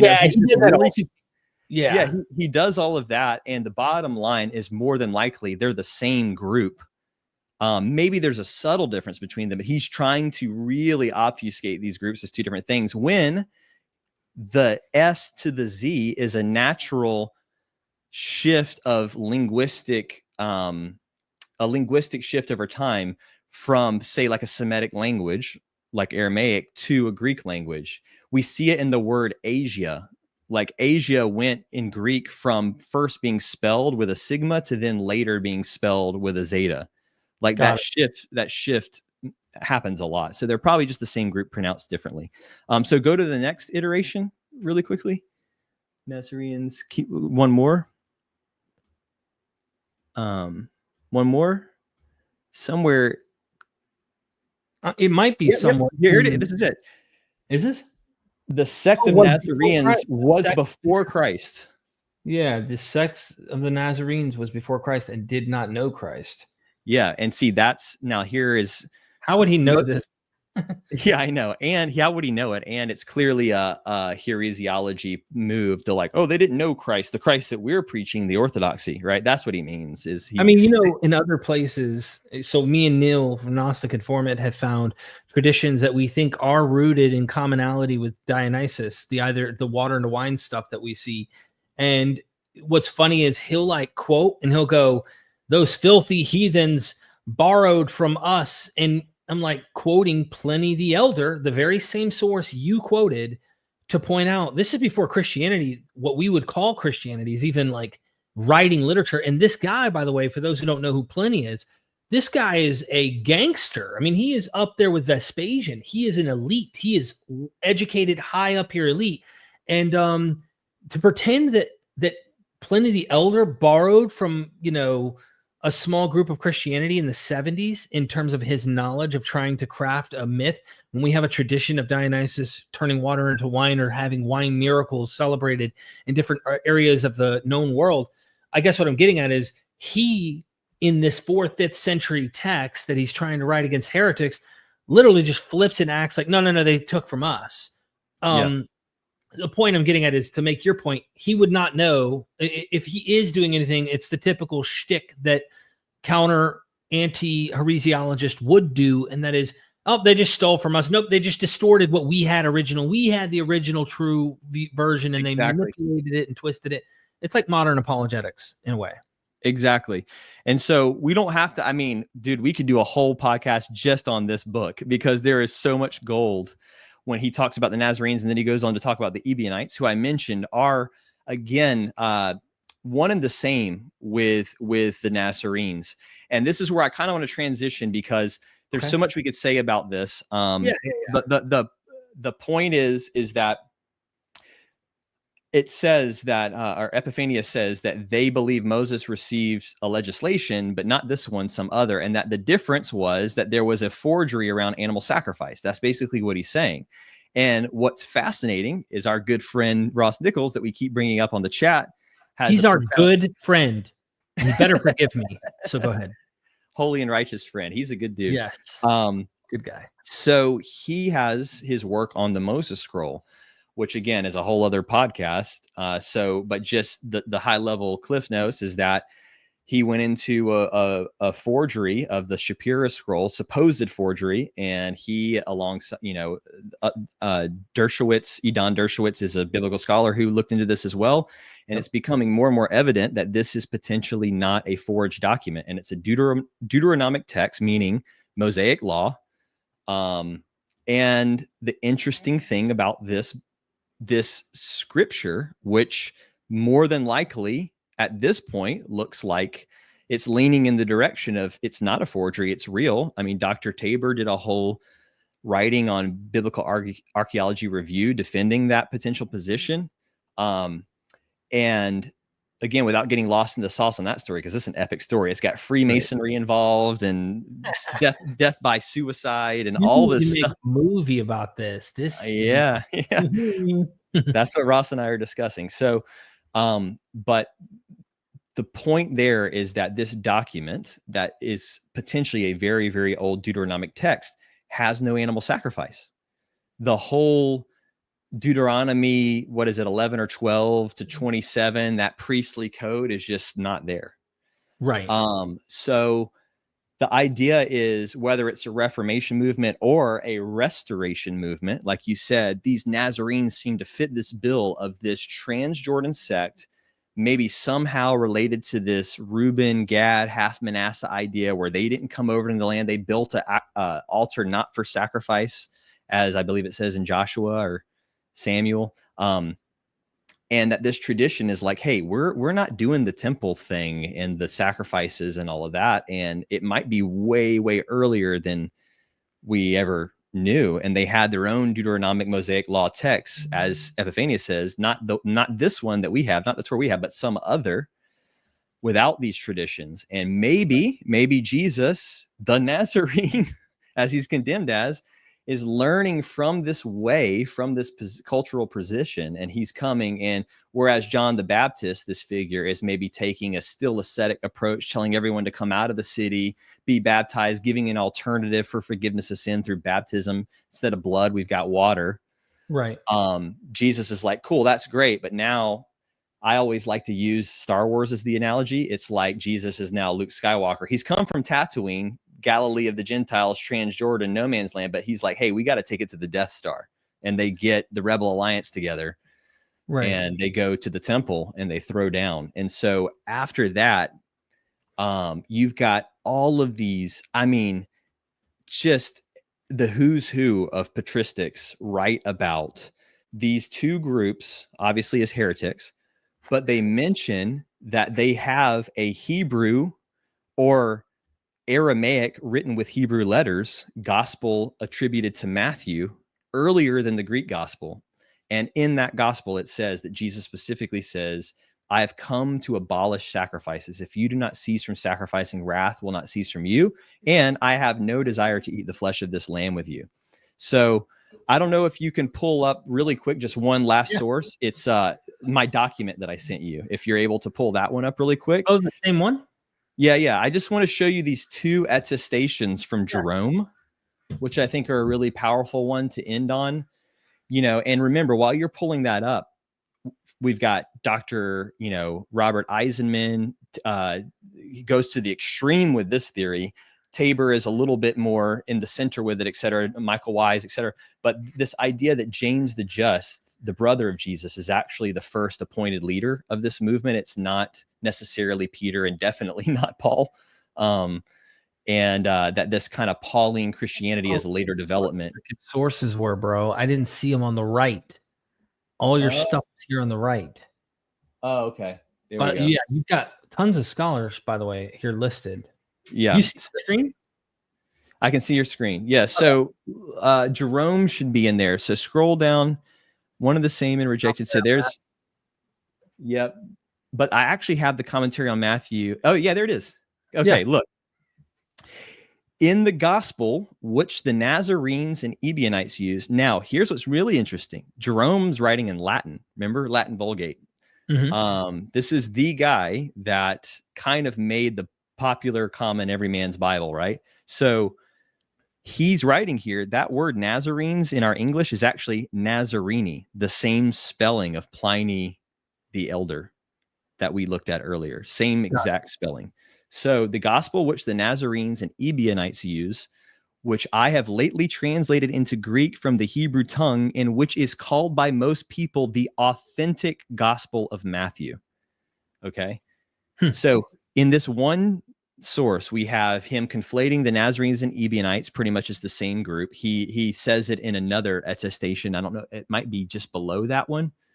I could scroll down here. Maybe. No, but juicy stuff here. Oh yeah. So scroll back up just to, oh, there he is. Is it? Here's another one. Jerome says, in the gospel according to the Hebrews, which is indeed in the Chaldean and Syriac speech, but is written in Hebrew letters, which the Nazareans use to this day, called according to the apostles, or as most term it, according to Matthew, which is also to be seen in the library of Caesarea. So something was there. Yeah, something was there. And so the point is that I'm trying to get at is every way I try to slice it, it seems like there is some authentic early movement, pre-orthodoxy, that has this earlier gospel, which has a central anti-sacrificial theme, just like the prophets seem to do throughout the prophets, and that the later orthodoxy had to, for who knows what reason, to accommodate the Greco-Roman world, all the meat-eating, flesh-eating, whatever. Conversations about Marcion kind of come involved with this. There's so many theories that I have. I won't get into it, but that's why I enjoyed hearing you and Jacob riff the other day with just his different kind of theories on the synoptic problem and everything. But somehow this tradition gets morphed into what we have today, which is more of a Pollyanity than a Christianity, if you will. But we have this, I think it was 13 bishops after James the Just before the flight to Pella, or maybe even after the flight to Pella until the first bishop. But there's this lineage that James the Just is appointed. Thomas talks about James, there's this other tradition that these are the real quote unquote Christians, if you will. Right. And hey, you mentioned when you were talking about Pliny earlier. Yeah. Were you talking about his letter to Trajan a second ago? Is that what that's actually Pliny the Younger. Right. And the Elder was the one who specifically wrote documenting about the miracle. He calls it literally God's gift day. And he's actually talking about Dionysus's what do you call it? Epiphany. He calls it an epiphany, that Dionysus appeared for 7 days. The water now flows with wine from a spring. And I had apologists trying to tell me that this isn't water into wine. And I'm like, okay, bro, like how deep do you want to take this? It was water. Now for 7 days, it is wine.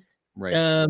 It's 7 days, I believe, which is odd. Like I'm not going to say that the numbers necessarily correlate in some identical way, but like what Epiphanius says, and I don't want to get lost in this, but to make it funny, interesting observation is Epiphanius is awesome because not that we agree with him, but he's funny. I love watching him just take jabs at these people because he's leaving us so much gold.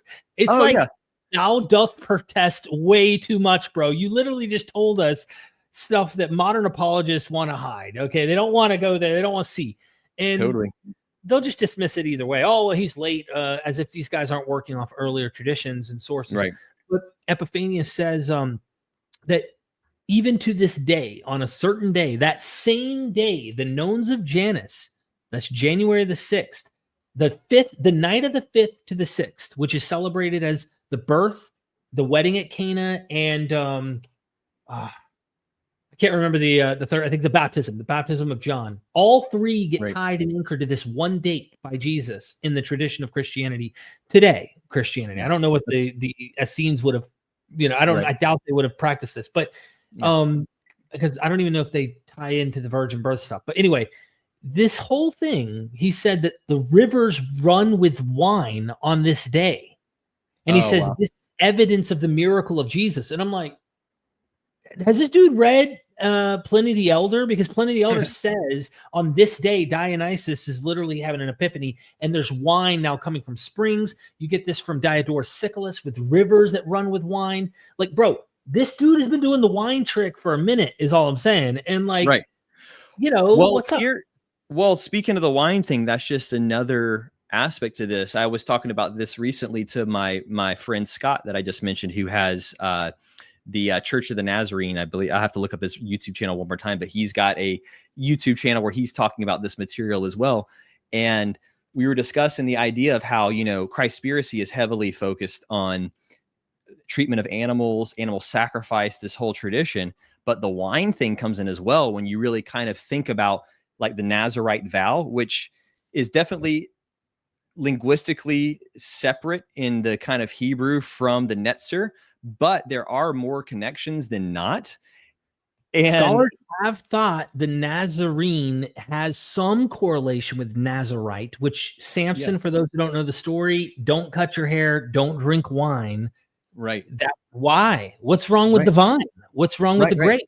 Well, Well, so interestingly, again, I'm trying to give all my homies shout outs. My buddy Chris that I mentioned before, Church of Ebionite Church of Christian Mysticism. He just did a great laying out the Syriac version of the Gospel of Luke. It's the Evangelion Demfresh or something. I can't remember. We don't have to waste our time pulling it up right now. It'll take a minute. But bottom line, there's a Syriac version of the Gospel of Luke, where in Luke 21:34, I think is the verse, Jesus famously is warning about the end times, and he says, be careful to not get involved with drunkenness and dissipation and anxiety, because the day will come upon you like a snare, right? Right. Well, in this Syriac version, which actually scholars have dated to 2nd century because of the language, the type of Syriac that's being used, it has Jesus saying, do not let your heart become heavy with the drinking of the eating of flesh, the drinking of wine, and anxieties of the world. And this kind of is really more so a callback to, I believe it's Proverbs, where it says, don't let yourself get involved with over drinkers and people overeating flesh. Right. And it's really a call to this like Nazarite vow understanding that these gluttonous, overindulgence things dim your consciousness, dim your connection to God, whatever way you want to look at it. This is what Daniel, again, circling back to Daniel and our matrix point before we went to your outro there, is that Daniel's red pill out of the matrix, out of Babylon, was refusing the flesh and the wine. This is an important point of your story I really liked about the documentary, and I have to commend you. That was really cool, where you're calling up the Daniel Fast Christian Company, and they're selling meat, and they're saying, oh, eat this meat. And you're like, bro, did you read the book of Daniel? I read the book of Daniel. And you're like he doesn't eat meat. He eats like beans and bread and like, I think beans or something like very basic. It's like, pulses in water. I mean, seed bearing plant or, Okay. Yeah. So it's like not any meat, and he fattened more health to him than everyone in the story. So I like this idea. I guess as we're rounding off, I want you to comment on that too, because I think that's important. But like, as we're rounding off this episode, I think we have more in us. I think we have a lot more in us here. There's too much in us, right? In order to, we'd be here all night. But maybe you round it off with this Daniel thing and what you're suggesting that goes back, because you hinted at the Shapira scroll, you hinted at Ross Nichols' book. There's something going on. Tie this loose thread, starting with Daniel, back to what you and the group of people are suspecting about this whole motif. And then we will get to super chats and have a little fun as we exit. If that's cool with you. that's great. And how about this? I'll do all of that, and I'll button it up with the red heifer at the end, because that's how we started this whole conversation. So what's being posited is that a figure like Daniel is someone who's truly walking in the utmost form of justice and righteousness, which is repetitively talked about over and over again. Dr. Tabor refers to this in his book, The Restoration of the Abrahamic Faith. And he just came out with a new edition of it as well, by the way, but Restoring the Abrahamic Faith. And it's this idea of the true way, which is justice and righteousness. And that at the heart of that is this thing that's really communicated later by Jesus: do unto others as you would have done unto you. Love God and love others, and others, even including not just human others, but animal others. They're others too. And that this whole concept really goes back to dominion, to the first mandate of humanity as laid out in the creation narrative, that humanity is this, again, whether you believe it as a literal thing, if you're that fundamentalist, or whether you believe it as an allegorical or even maybe say philosophical thing, the idea is that this dominion mandate is really the true first commandment in a way. And what it is that we've got this created world around us. And the best thing we can do is, as the superior species, if you will, at the top of the hierarchy with this image of God, or let's call it reason, logos, ability to empathize, etc., we shouldn't be using that skill to like dominate, terrorize, and harm others. We should be using it actually completely flip. Jesus, right? He flips the hierarchy always. The first shall be last, the last shall be first. It's all about service to others. And what I see, and I feel, Ross, Tabor, all the people we've been talking about on this chat, is that this sacrificial element in the scripture is this other voice forcing its way in through priestly ritual, other types of, like you mentioned the word, like occult magic, black magic, ritual, sorcery, war god energy.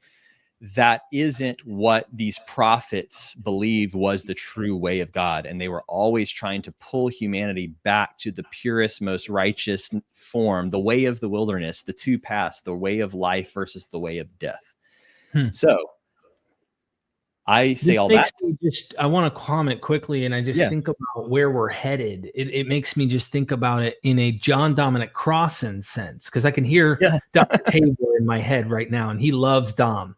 Dom lives down the road from me. Dom is 90, 5. He's on his way out soon, having his apotheosis. But he would say, look at this in an evolutionary, scientific, factual base, and then try to interpret the Bible this way.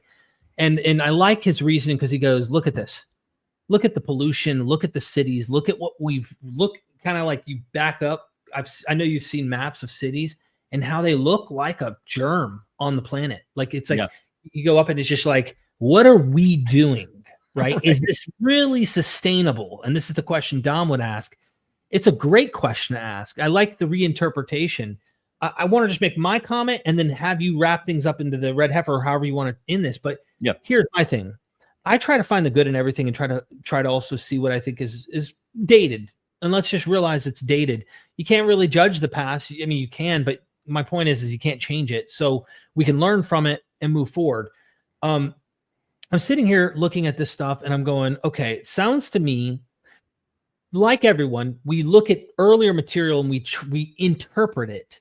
And there seems to be multiple groups that are finding themes that they're interpreting. So even if someone can't jump on your bandwagon, let's just say they're skeptical, they're cautious, and they say, look, man, I don't know if this blue thread is an intentional thread that really goes back to early people. There's a movement that goes way back there. If they can't jump on that, at least try to understand that later people reading this material, which might be a conglomerate of traditions and ideas, are looking for a single unified thread. And in doing so, they are acknowledging an aspect that I think you are identifying that is there. So whether or not they think there's this continuous movement that goes all the way back to when, laws were written and stuff like that, they could still jump on that later interpreters are looking at this material and finding those elements and saying, I'm pulling out the good. I call it eating the meat. What I've always done my whole life. Meat Yeah, meat just means food in Old English, so you're good. Yeah, but you know what I'm saying? Like, Yeah. come from a meat eating world, Yeah. right? What I've So always do I. So do I, by the way. I'm glad you said that, because everyone who's listening is probably thinking, listen to this soy boy, whatever, saying all this. I want everyone to know that I come from the Deep South Bible Belt, like I said, and I was a hunter, a fisherman. I used to go down to Florida, not far from you, to Apalachicola, Florida, Mexico Beach, and I would go 40 miles offshore every summer catching boatloads of fish out of the Gulf of Mexico, or Gulf of America now. Right. I think. And I also had, my stepdad owned a barbecue restaurant, all of my teenage years and everything. So when I first did my Daniel fast, it was actually really hard for me to do it. I didn't really want to cut out meat and all that. So this isn't at all from me coming from a judgmental place. And it's actually not really, as much as it sounds like it, it's not really about diet at the end of the day. And I think that's the way these groups saw it, is that diet's kind of a consequence. It's more about justice. Thou shalt not kill, original dominion, service to creatures as much as you can, to not kill unnecessarily. Right. So, Right. And then even in the creation narrative, animals aren't food anyways. They're just not. It's plants and herbs. So it's really not about a dietary choice. Were potential companions for Adam. They were, even though Exactly. they weren't, they didn't match according to the story, but like, Right. Yeah.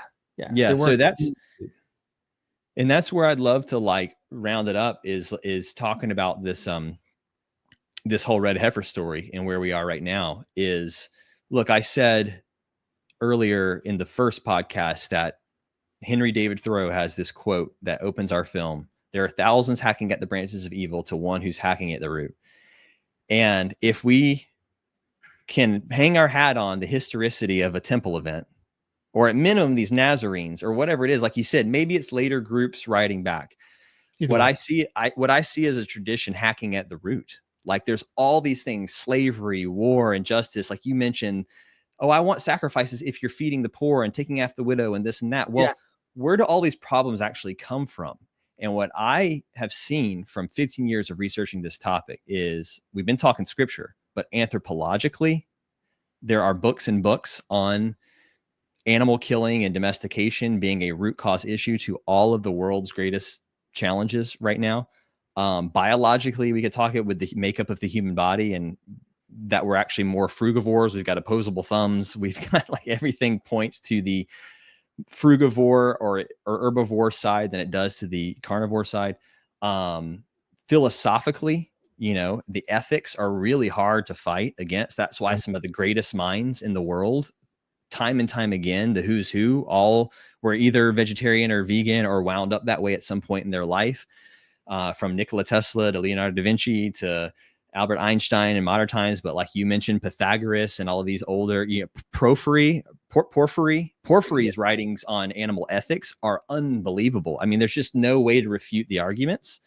So in every way, I think we've got something that to contend with, that if we really want to strike at the root and solve some of the issues, then whether you believe it or not as a reality, what we're talking about today with the Hebrew gospel and the Nazarenes or whatever, there's a philosophy here that I think is really powerful. And to your point, like Pythagoras and some of these other groups, they did have animal sacrifice way into their ancient history, and they were a reform movement. This kind of Pythagorean Platonic school, they began to question these things, and it was a positive. It's like, hey, that was barbarism. That's true. There was human sacrifice. Zeus, on the mountain of Zeus, they were killing humans. And we have implications. You go far enough back, Phoenicians, Canaanites, which I think, Israelites come out of. Either way, you see this archaic idea. And if you just take it from a completely non-religious view, just for my skeptics that might be hanging out in the back of the jacket, like they're looking at, they're like, dude, this guy's talking about Jesus here, man. I don't know if I like this, because sometimes we got chips on our shoulders, and trust me, I've carried a chip. I'm doing better now these days to just be myself, and don't take it too serious. Go ahead. Two sentences just on that. I challenge any of those people, and you, Derek. This isn't really a challenge because we're friends, but I'm just saying, like, go look at the material, go research this stuff, really dig into everything.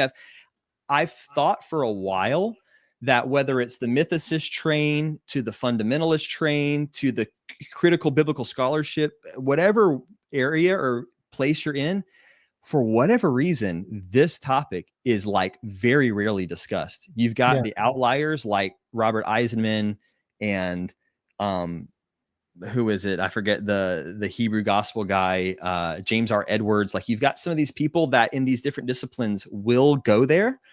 But largely speaking, this is just a lost part of the greater narrative. And I think if more people saw that it was even there and just started to research it, you'll find, whoa, there's really something to this.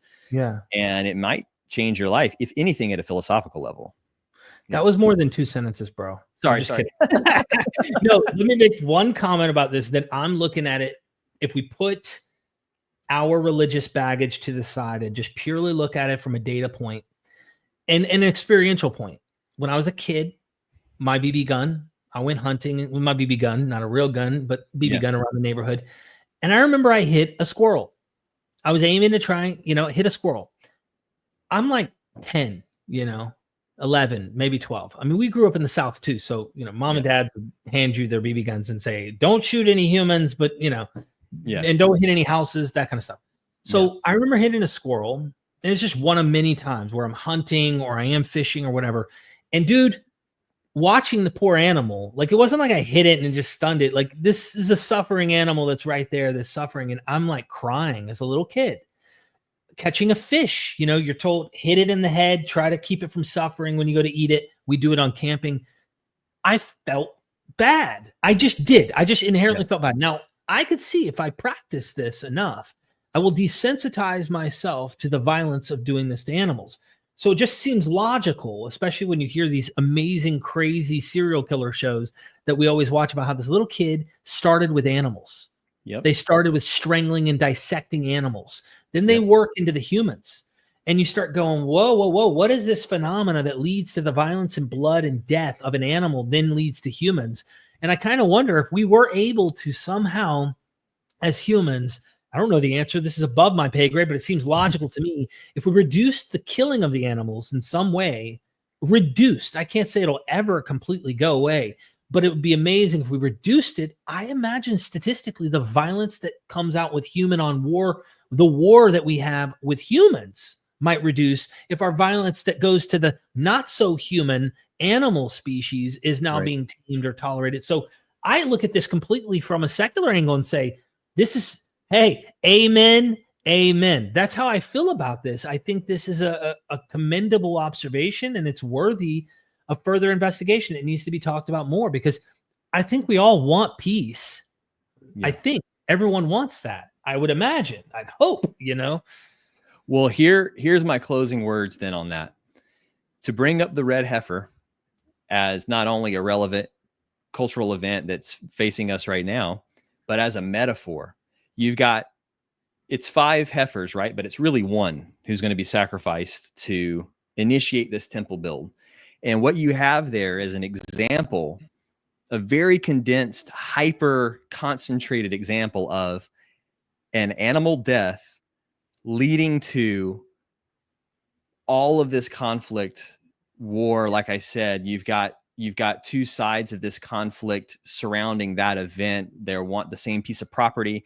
War, capital, land ownership, slavery. So many things can be extrapolated from this event and from this kind of ideology that comes along with it, and eschatology that comes along with it. That's such a great example of what happens in a secular sense that we talked about earlier, that this killing X leads to, Z or whatever. And what I would say to that is, we're just talking about one animal in that sense.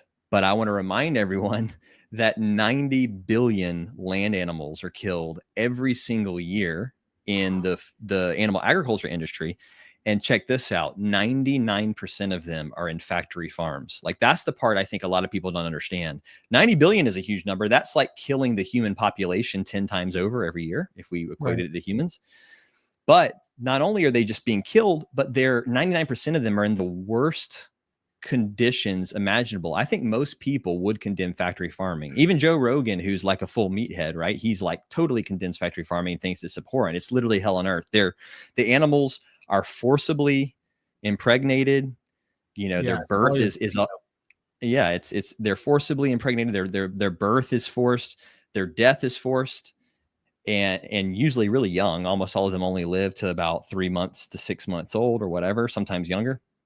And that time in between is just suffering. It's confinement, chipping, tracking, being pumped full of antibiotics and hormones, you name it. And these are all the things that if there's any freedom fighters out there, truthers or whoever that are like worried about government overreach, being confined, all these things, we're doing that to animals. So this boomerang karmic effect is just coming back on us. So we have to look at like what we're doing, what we do unto others is done unto us, you know, in that law, like Jesus says. So all that to say, I think we need to not only look at what ritual we put on our plate every day and kind of consider that. I don't want to be judgmental or be pushy on anyone. Just think about, like you said, reduce whatever. And at the same time, we've got this kind of symbolic, metaphoric example of this in the red heifer. And I really feel it would be awesome to see maybe more people talk about not letting this happen. Yeah. Thank you. Yeah. So I don't know what do you need it for. You've been in the diaspora forever. Like, come on, you're content. What the heck?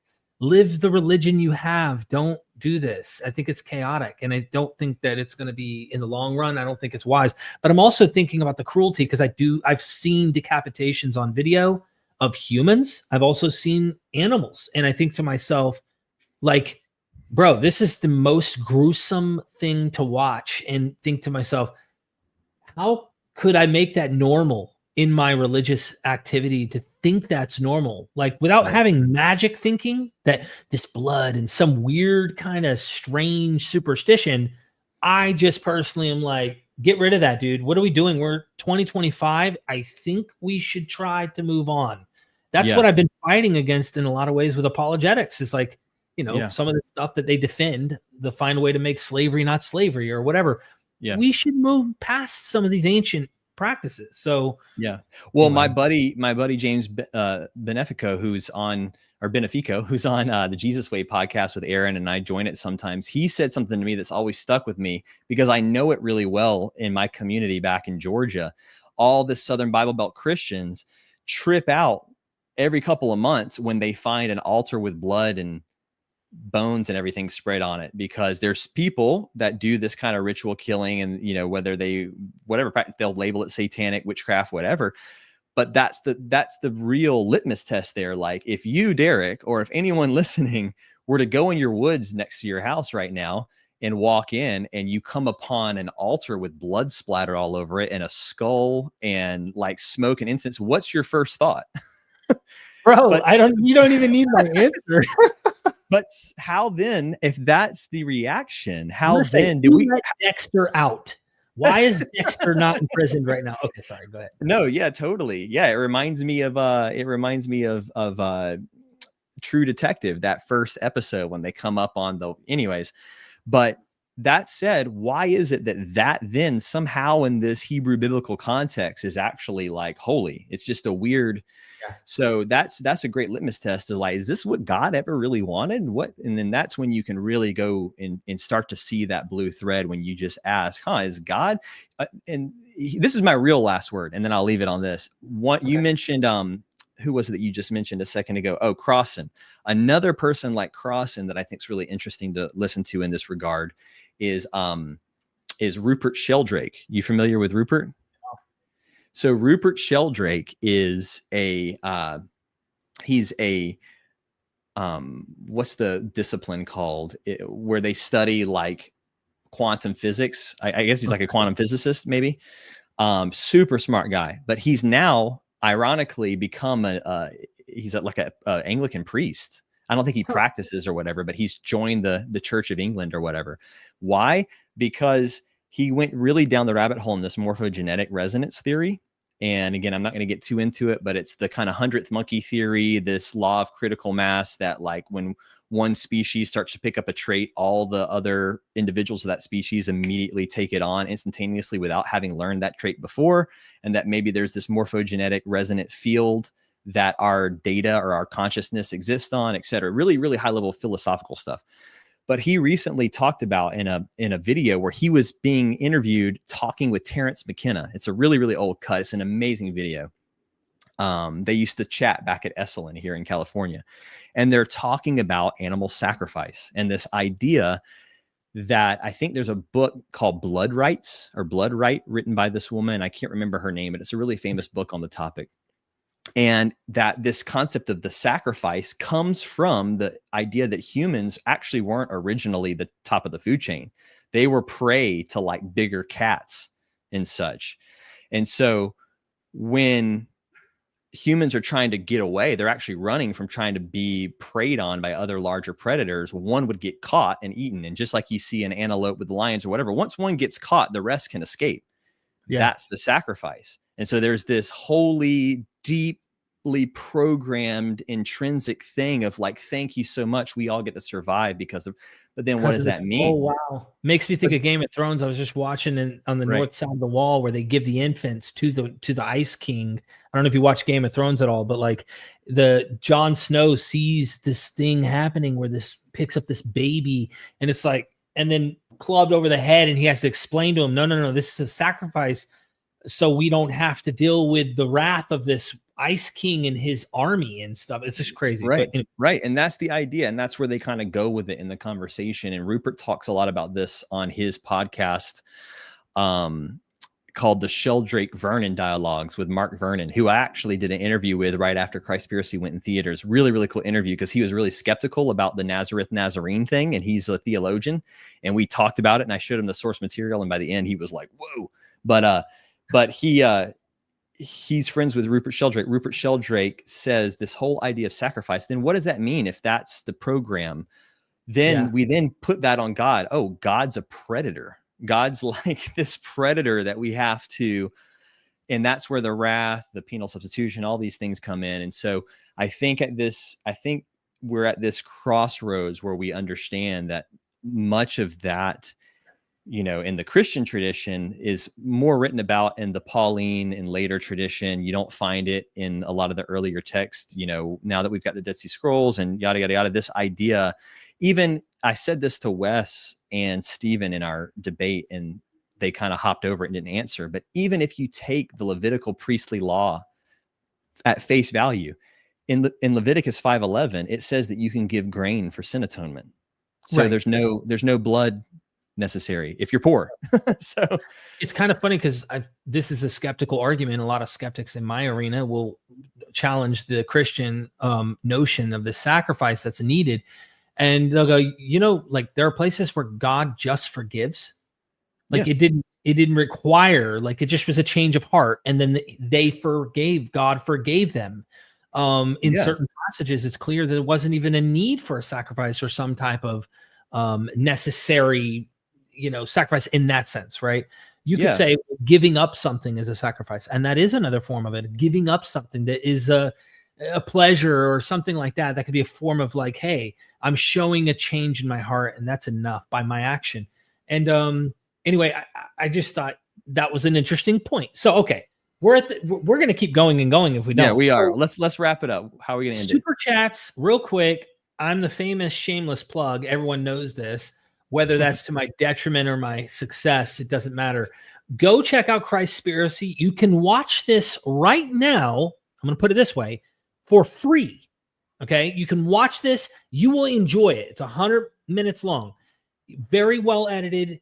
Very interesting. They go all over the world in literally various traditions. There's a lot of flying you do. In fact, me talking to you on WhatsApp, you're always like, hey man, I'm flying down to such and such. And I'm like, I've never even been there. Like that's wild. Okay. So watch this movie. If you like it and you appreciate it, man, they appreciate you paying it forward. It helps other people.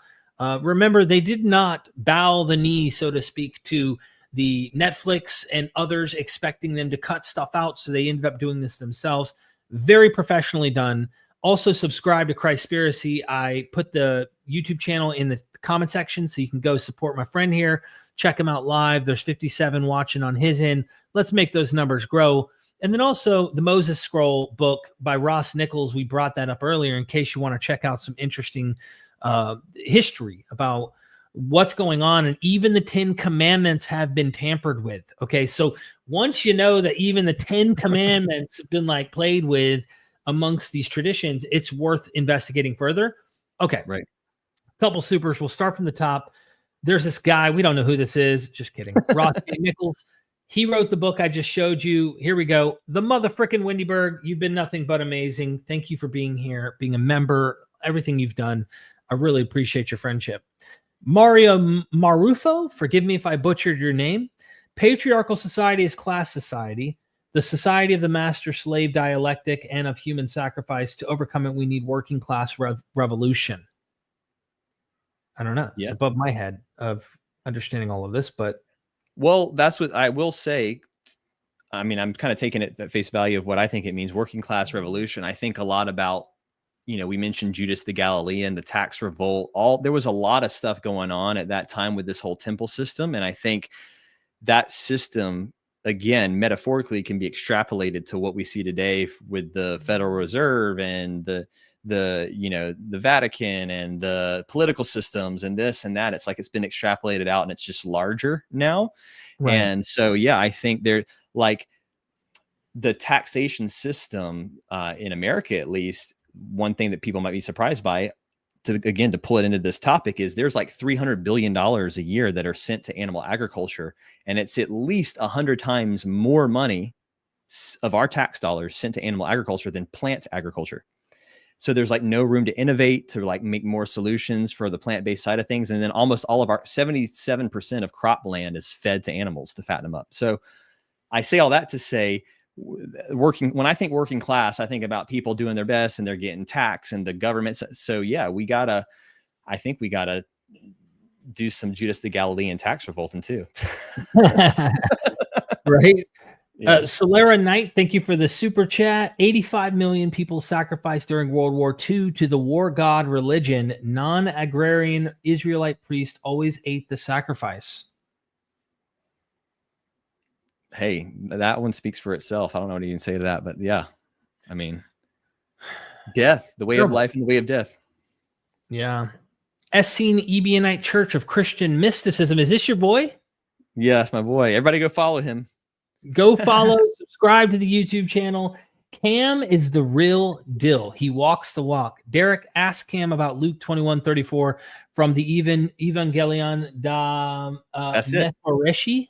Yep, that's what I brought up, where Luke 24 in the Syriac has Jesus saying, don't let your heart become heavy with the eating of flesh and drinking of wine and the anxieties of the world. So everyone, if you want a breakdown of that and how ridiculously profound and early this text is, go check out Chris's channel here. And he's got a video. It's one of his recent 2 videos where he breaks this down. It's really, really, really profound. I'm finding it right now, just getting his channel pulled up here. All right, so this is it. I'm subscribing. I'm going to share it in the chat just so if anybody wants to go subscribe, you can do so right now. Yep. All right. Yeah, he's got 2 videos on the Syriac, Luke, and it's pretty awesome. There it is. Cool. Vegetarian and anti-sacrifice verses. That's it.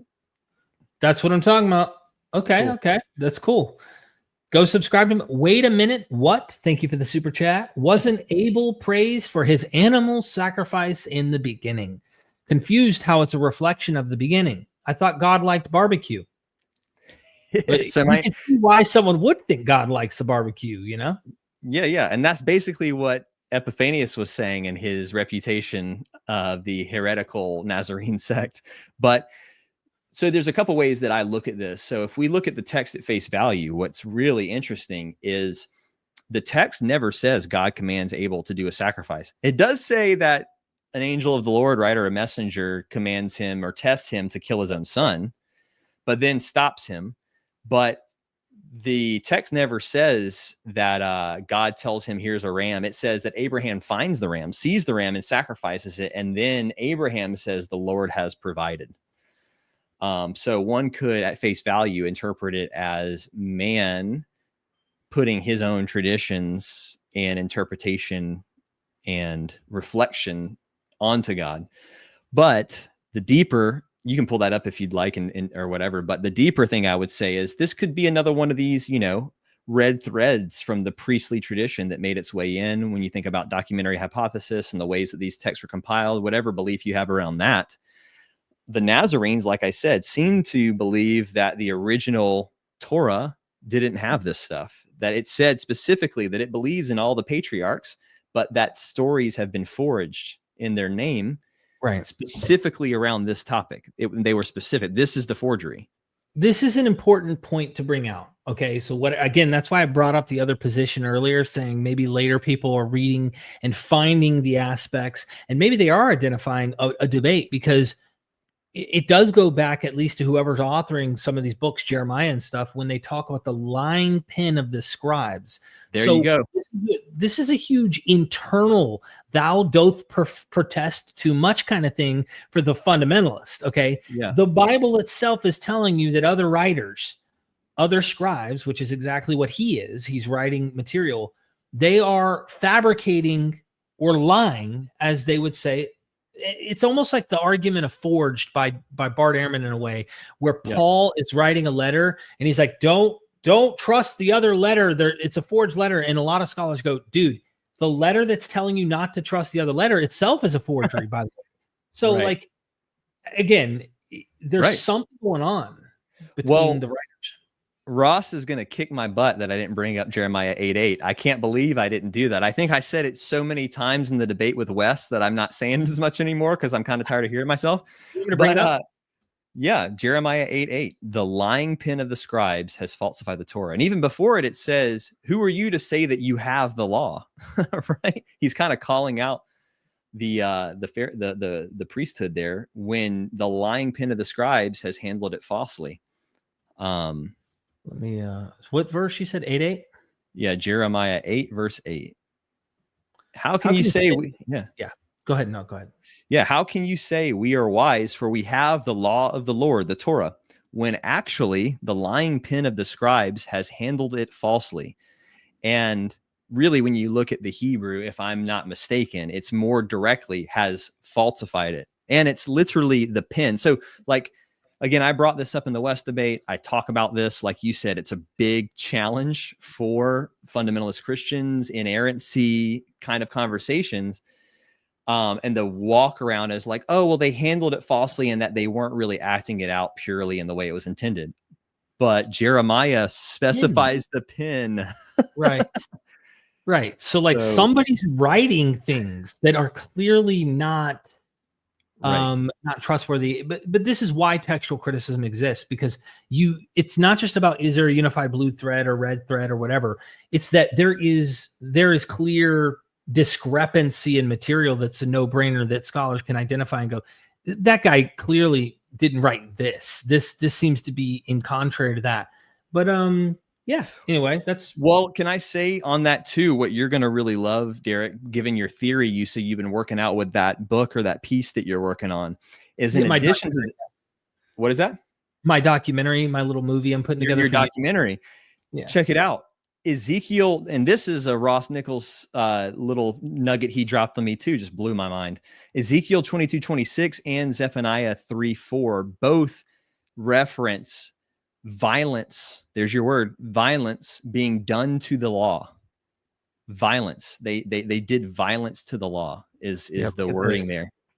Her priests do violence to my law and profane my holy things. They do not distinguish between the holy and common. They teach that there's no difference between the unclean and clean. They shut their eyes to keeping of my Sabbath, so that I am profaned among them.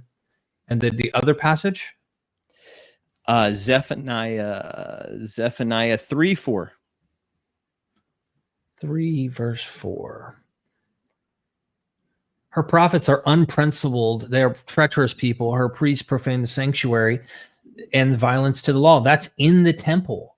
So you can't pretend some of these elites didn't find their pin into some of this material that we're reading, or you could pretend that you just have this protected bubble that, magically no one made their way in, Right. And the way to look at that is like, okay, does violence to the law mean that kind of more broad, I guess, traditional fundamentalist reading that, oh, they're violating it because they're not following it, in the sense that they're not handling it in that way? Or are they doing violence to the Torah because literally they're falsifying it? Right. Or even more, are they literally doing violence in that they're adding violence, animal sacrifice, into the Torah?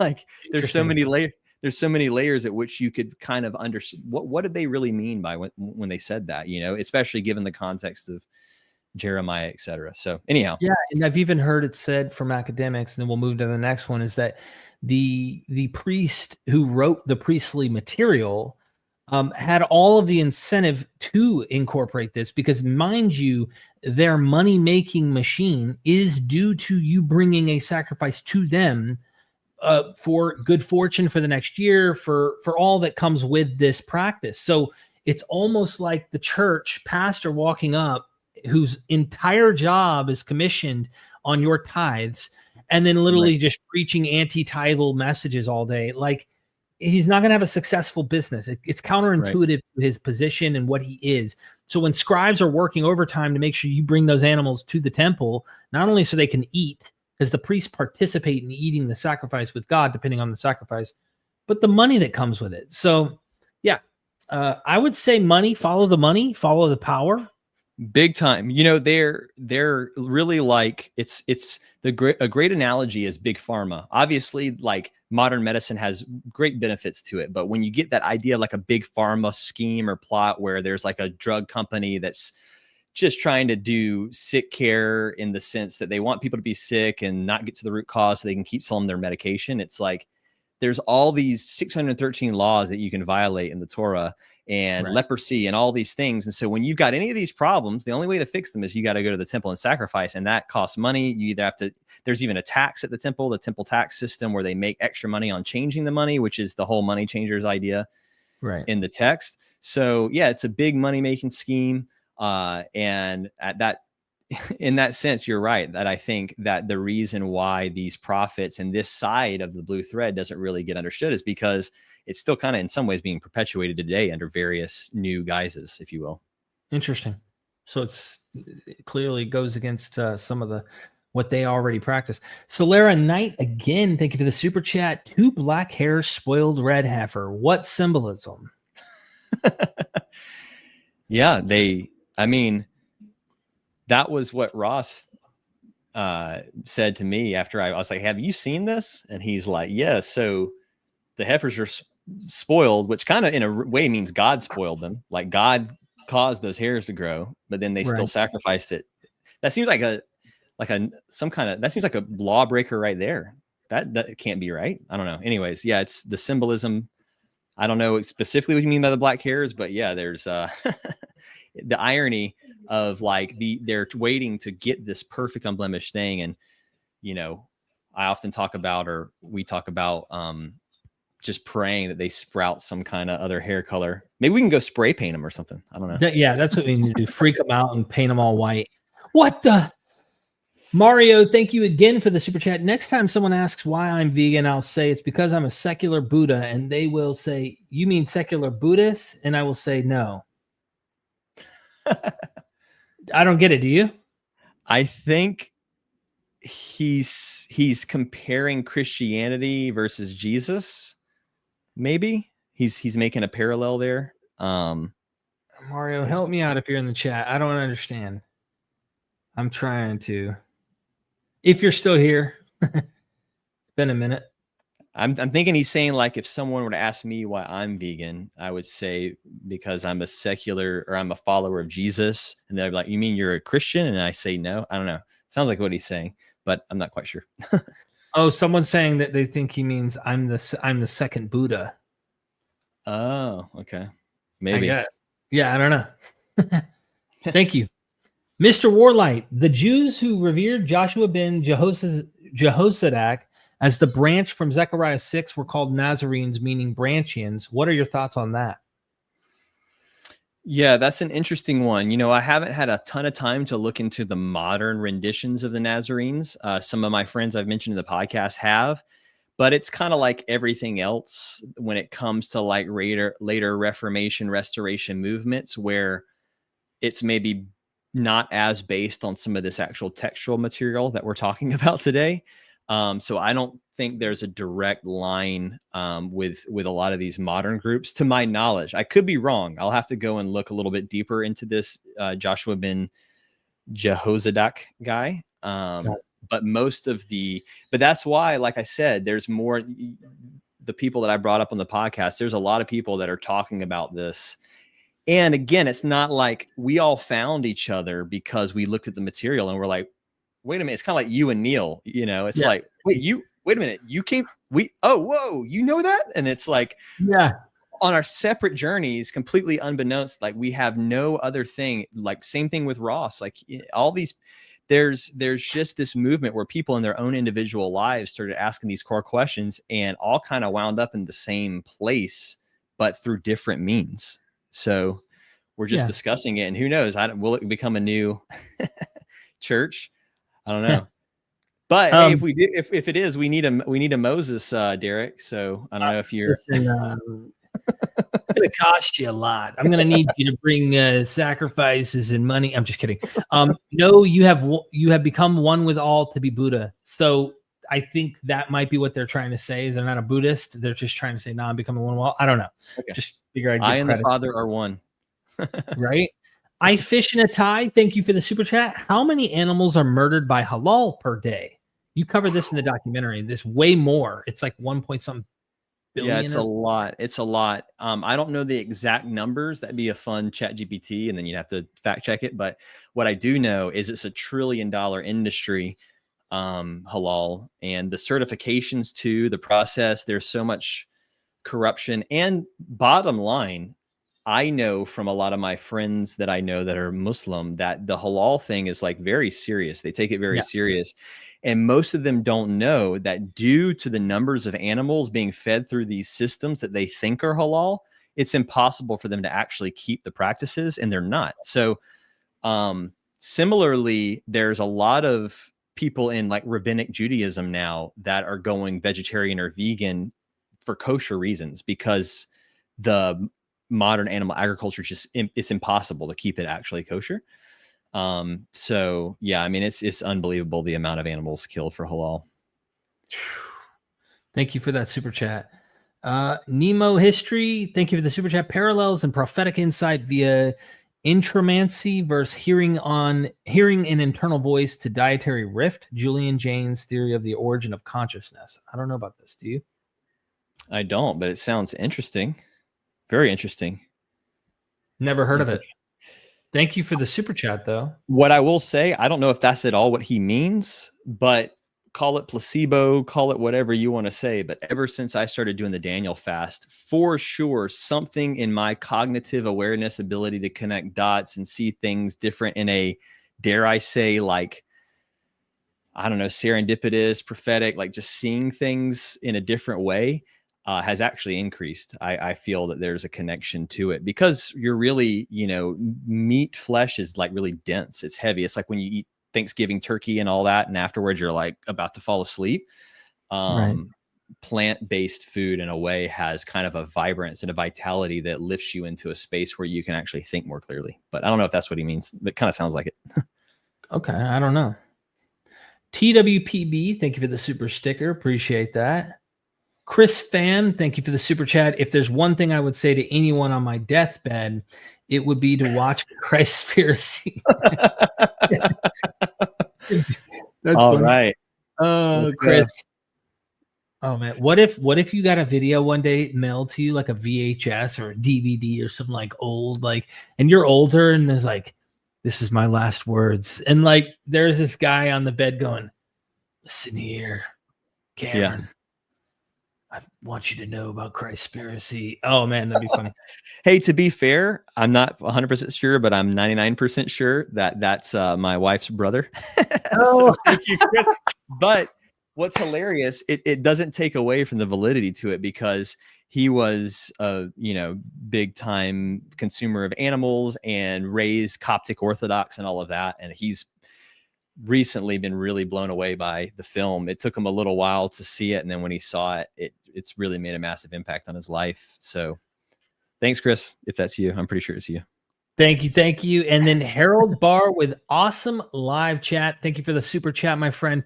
Look, we're going to wrap things up here because we did 3.5 hours because the first hour I'm sweating, bro. Azazel came in, kicked my ass. And then we got a second chance. The Enochian, angelic beings ascended and took us with us. So, okay.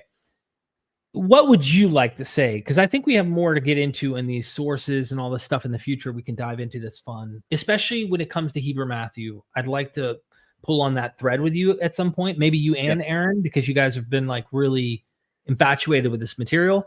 And tell Aaron I'm game. I'm all for interesting, cool stuff like this. Like, absolutely. So, he might be listening right now. So if you hear this, Aaron, let's do it. Let's do it.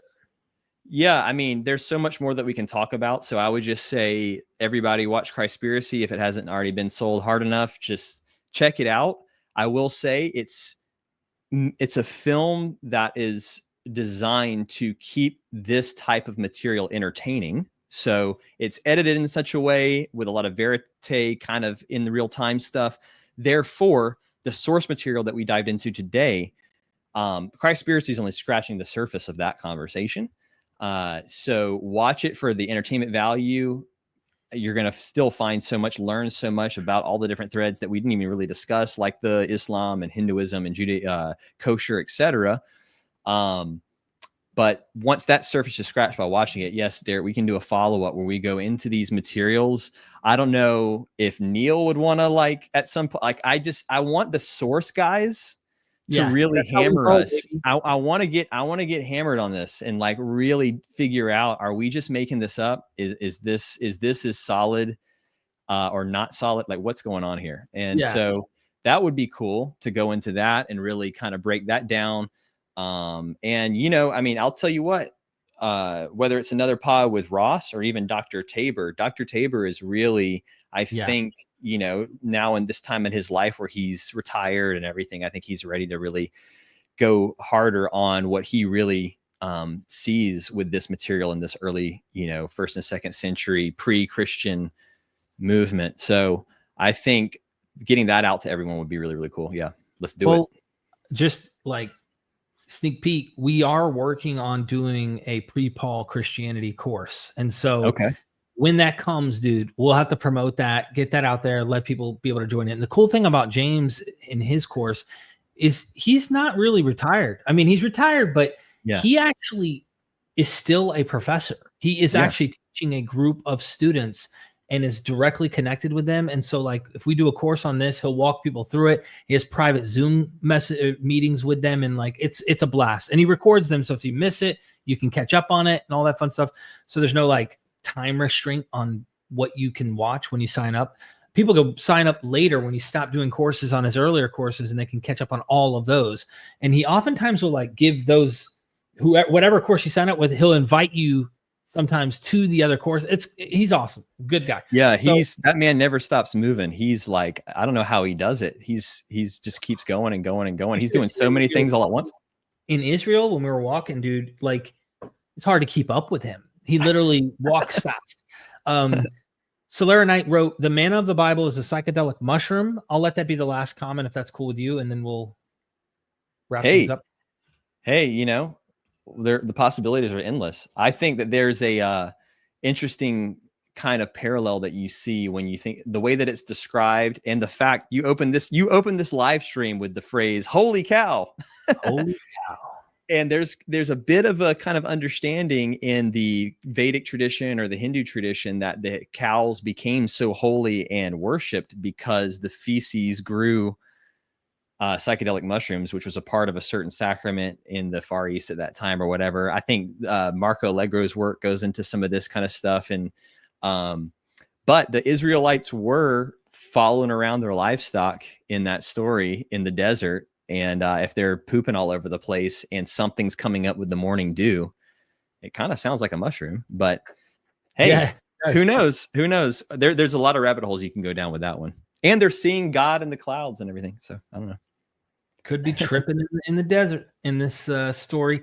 No, but I really appreciate you. I'm glad we finally did this, and it's time to do it again. I'm in this crunch time of buying our new home, so forgive me on that. But I want to have you come back, man. Let's dig into Matthew. Let's dig into anything else too. Like there's always some interesting stuff we can cover. I appreciate you, and I hope everybody goes from MythVision. Follow Kameron, check him out at his YouTube, check out the documentary. Any last words from you? Just thank you, man. Really appreciate you having me on. And it's been a little bit coming. I know we were talking all the way back before even the debate and everything. And I'm so glad that it lined up right now with this whole red heifer piece, because I think it's the perfect framing for this conversation, because it takes something that's so like ancient and it's now still somehow relevant in this way. So really appreciate you giving me that time. And you know what? We'll see. We'll go through all these materials and everything, and who knows, just be careful. You might be a Nazarene or an Ebionite by the end of it. That's what I'll say. Hey, you never know. You never know. No, seriously, man, I appreciate you. And ladies and gentlemen, never forget, we are MythVision. Son, do you want to know what the truth is? After this, there's no turning back. You take the blue pill and you wake up in your bed and believe whatever you want to. You take the red pill and you stay in Wonderland, and I show you just how deep the rabbit hole goes. Remember, all I'm offering is the truth, nothing more.